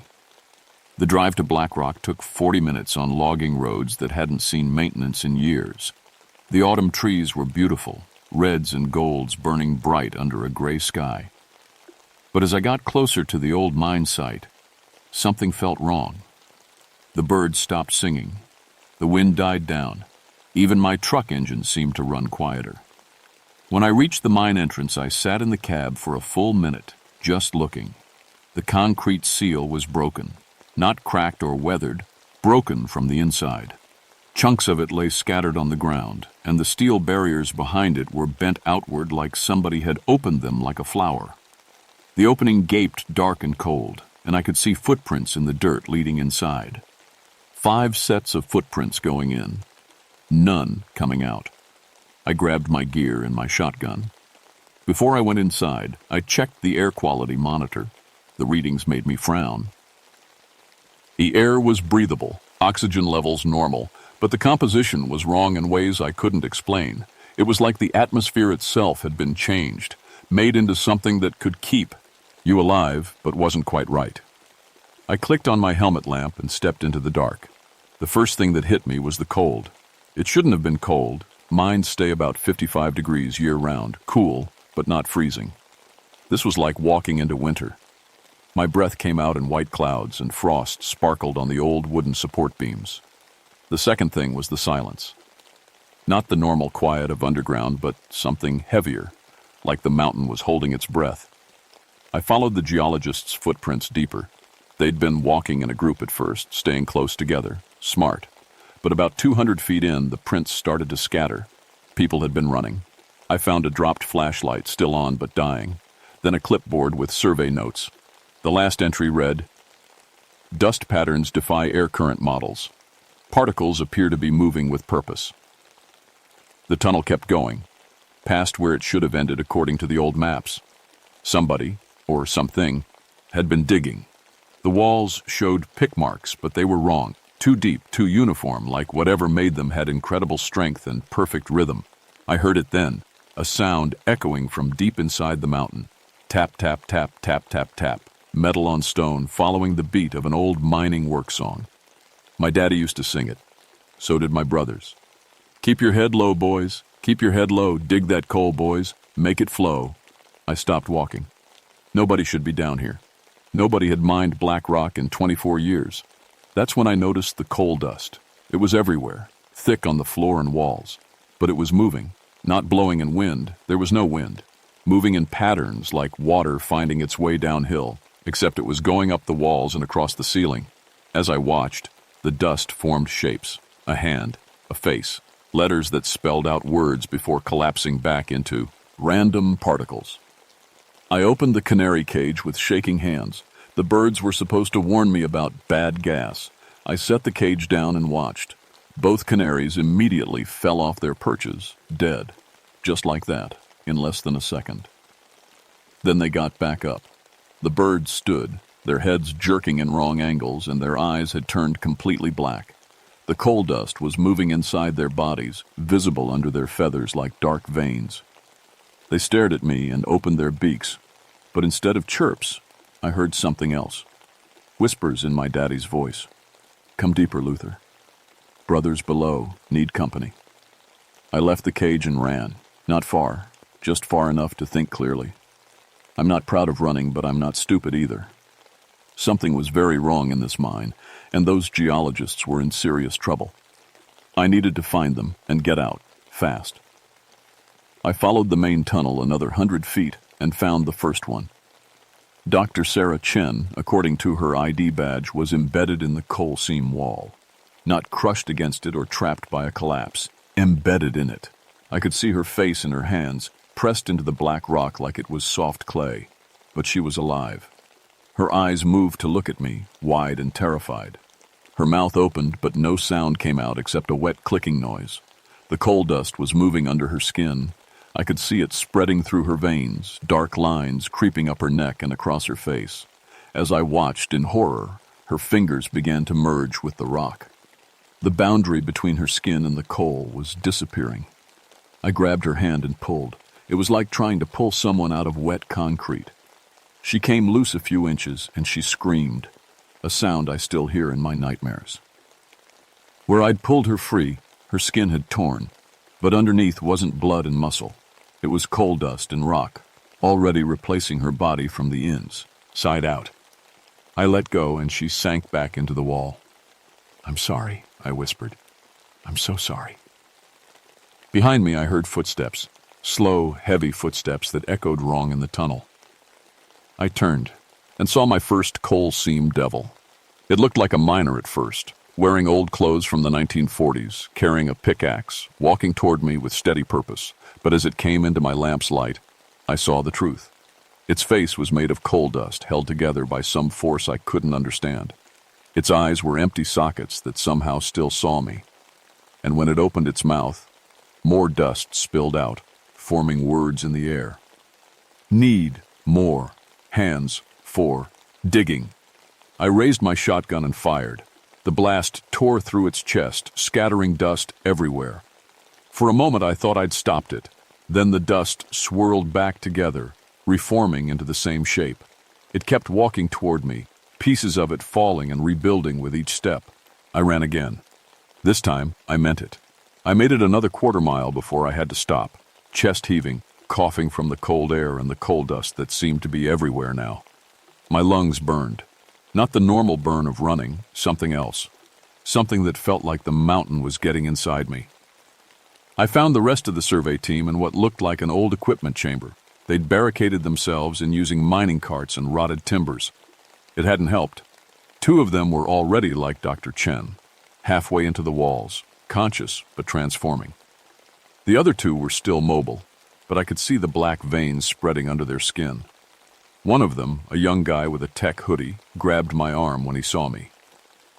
You have to stop breathing, he said, his voice shaking. The dust gets in when you breathe. It gets in and it changes you. It makes you part of them, part of the mine. Who are them? I asked. The miners who never left, the ones from 43. They're still here, still digging. They want us to dig with them. They need us to dig. The temperature dropped another 20 degrees in seconds. Frost spread across the south. Walls like fingers reaching, and I heard them coming.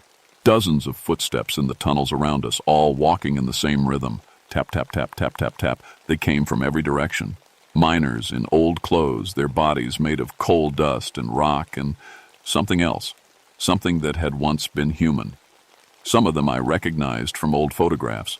Tommy Haskins, who'd been my daddy's friend. Bill Morrison, the sheriff's grandfather. Even my brother James, his face frozen in the expression he'd worn the last time I saw him alive. 24 years younger than me now, because the mine had preserved him perfectly. Luke, my brother's mouth said, but the voice was wrong, layered with whispers.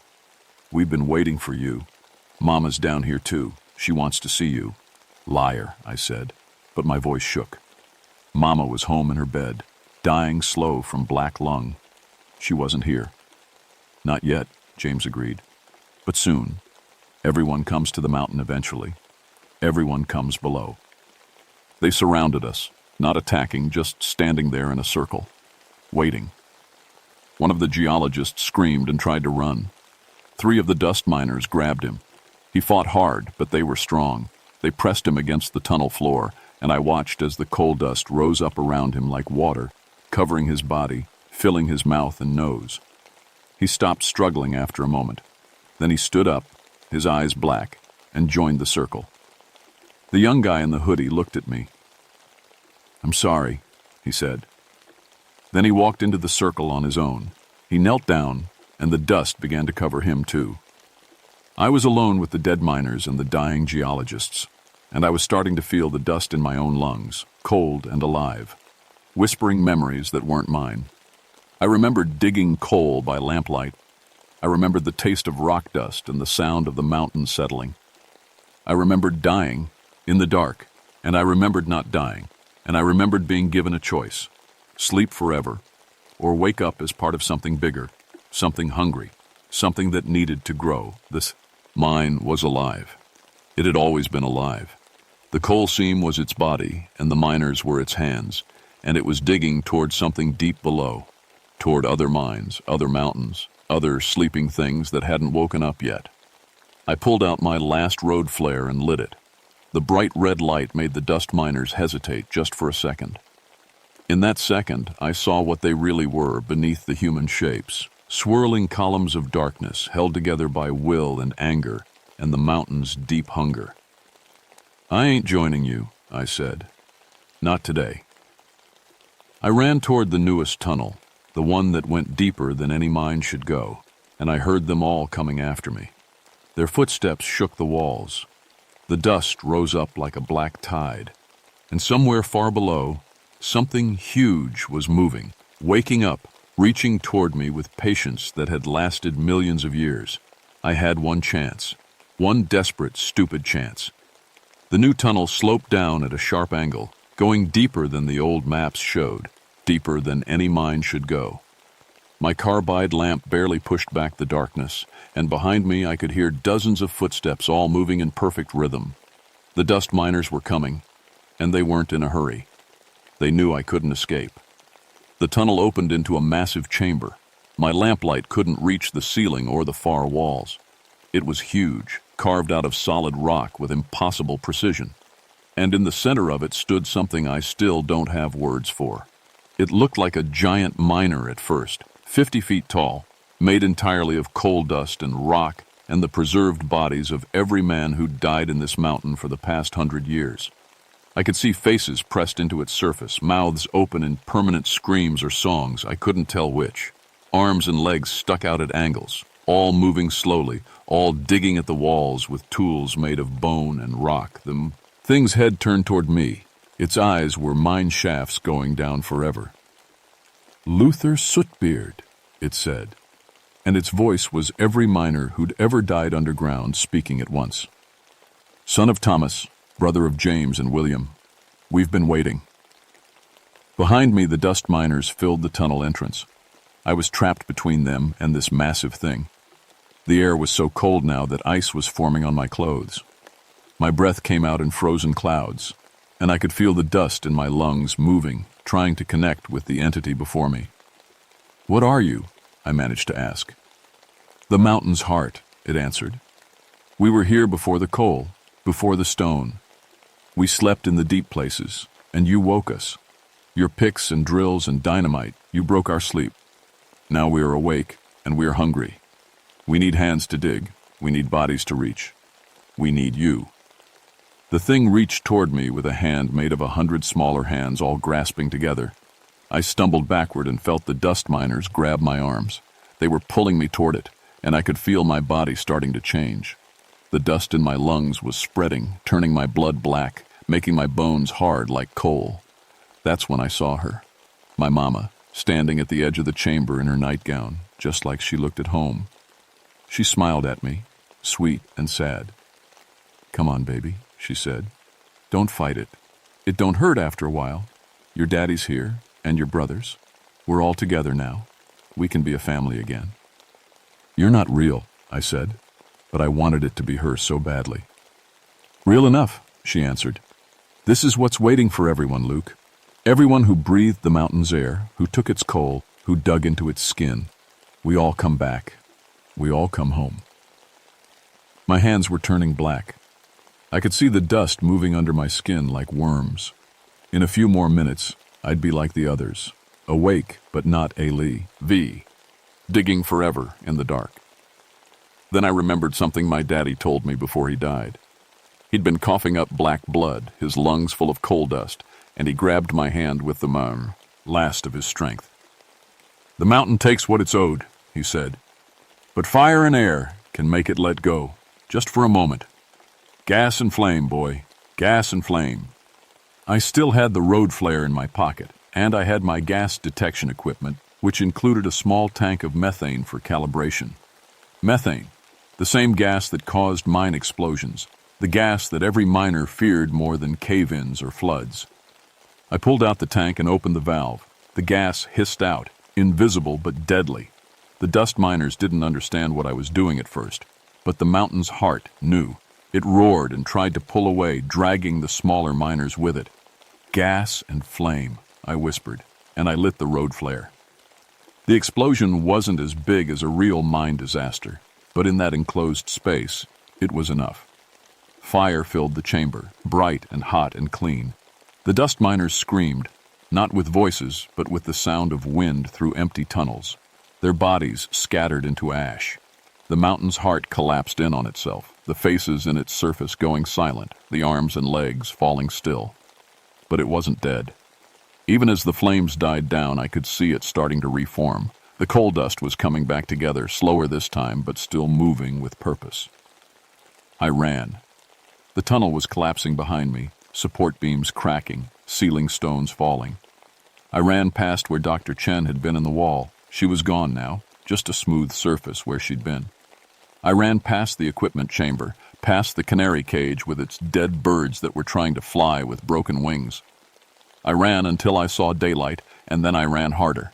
Behind me, the old Black Rock mine caved in. The entrance disappeared in a cloud of dust and falling rock. I made it to my truck and drove away, not stopping until I was back at the ranger station. But I knew the truth. The mountain's heart wasn't gone. It was just waiting again, sleeping again, and somewhere beneath West Virginia, it was still digging. They found me 2 hours later, sitting in my truck outside the station, coughing up coal dust that moved on its own. Sheriff Morrison took me to the hospital. The doctors ran every test they had and couldn't explain what they found. My lungs were full of black particles that showed up on x-rays, but didn't behave like any substance they knew. The dust moved when they weren't looking. It spelled out words on the examination table. It whispered in mining songs. The government sealed Black Rock Mine with concrete again, thicker this time. They put up fences and warning signs. The official report said the geologists died in a collapse, their bodies unrecoverable. Nobody mentioned the dust miners or the mountain's heart or what I'd seen down there. But I know the truth, and so does the mountain. Since that day, I've been different. I cough constantly, bringing up black dust that forms shapes before disappearing. Sometimes I see my brothers standing at the edge of the forest watching me. Sometimes I hear my daddy singing the old mining songs late at night. And sometimes, when I'm very tired, I feel the mountain calling me back down, promising rest and reunion and purpose. Sheriff Morrison reports similar incidents at 7 other abandoned mines across the state. Seals broken from the inside, missing hikers and survey teams. Strange sounds echoing from deep underground. The pattern is spreading. I still work as a ranger, though they wanted me to retire on medical leave. I can't stop. Someone has to watch the old mines. Someone has to understand what's waking up down there, spreading through the honeycomb of tunnels that humans carved into these mountains. 3 weeks ago, my mama passed away. Black lung, the doctor said. But on her last day, she grabbed my hand and smiled. Her eyes had gone black just for a moment, and she whispered, "I'll see you soon, baby. We'll all be together, digging in the dark." I know what's happening to me. The dust is spreading through my body slowly, changing me from the inside out. In a few months, maybe a year, I'll start hearing the mountains call too loud to resist. I'll walk back to Black Rock or to one of the other mines, and I'll go down into the dark. I'll join my family and the other miners, and I'll dig forever while the mountain's heart grows stronger. But until then, I have a job to do. People keep wanting to reopen the old mines. Coal prices are up, and companies are sniffing around, doing surveys, talking about how much wealth is still underground. They don't understand that some things should stay buried. They don't know what's down there, waiting. I try to warn them. I file reports. I show them the evidence. But most folks don't believe in mine spirits. They think I'm just an old ranger who spent too much time breathing bad air. Maybe they're right. Maybe I'm crazy, and everything I saw was just gas hallucinations and guilt about my lost family. Maybe the dust in my lungs is just black lung, and the voices I hear are just memories. But I don't think so. Last night, I was sealing another old shaft near Seneca Rocks when I heard something. Deep below, beyond the reach of my equipment or my light, something was digging. Tap, tap, tap. Tap, tap, tap. The sound was closer than it had been last month. Whatever's down there is coming up, slowly, and there's nothing I can do to stop it. So I'm writing this down, leaving a record. When I finally go down into the dark and don't come back, maybe someone else will read it. Maybe they'll understand. The mountains of West Virginia are old, older than humans, older than coal. We thought we were mining them, taking what we needed. But the truth is simpler and more terrible. The mountains were always alive. The coal we burned was their flesh. The tunnels we dug were wounds in their bodies, and now they're awake, and they're angry, and they want their pound of flesh from everyone who ever hurt them. Strip mining ain't just killing mountains. It's waking things that should stay buried. And when they fully wake up, when the mountain's heart breaks through to the surface, all of us who ever took from the earth are going to pay the price. I can feel it in my lungs. I can hear it in the dark. I can taste it in the dust I cough up every morning. The mountain is calling, and sooner or later, everyone answers. My name is Luther Sootbeard, and I've got maybe 6 months before I join the coal dust devils underground. 6 months to seal as many mines as I can, to warn as many people as will listen, to make peace with what's coming. 6 months before I see my family again, before I start digging, forever.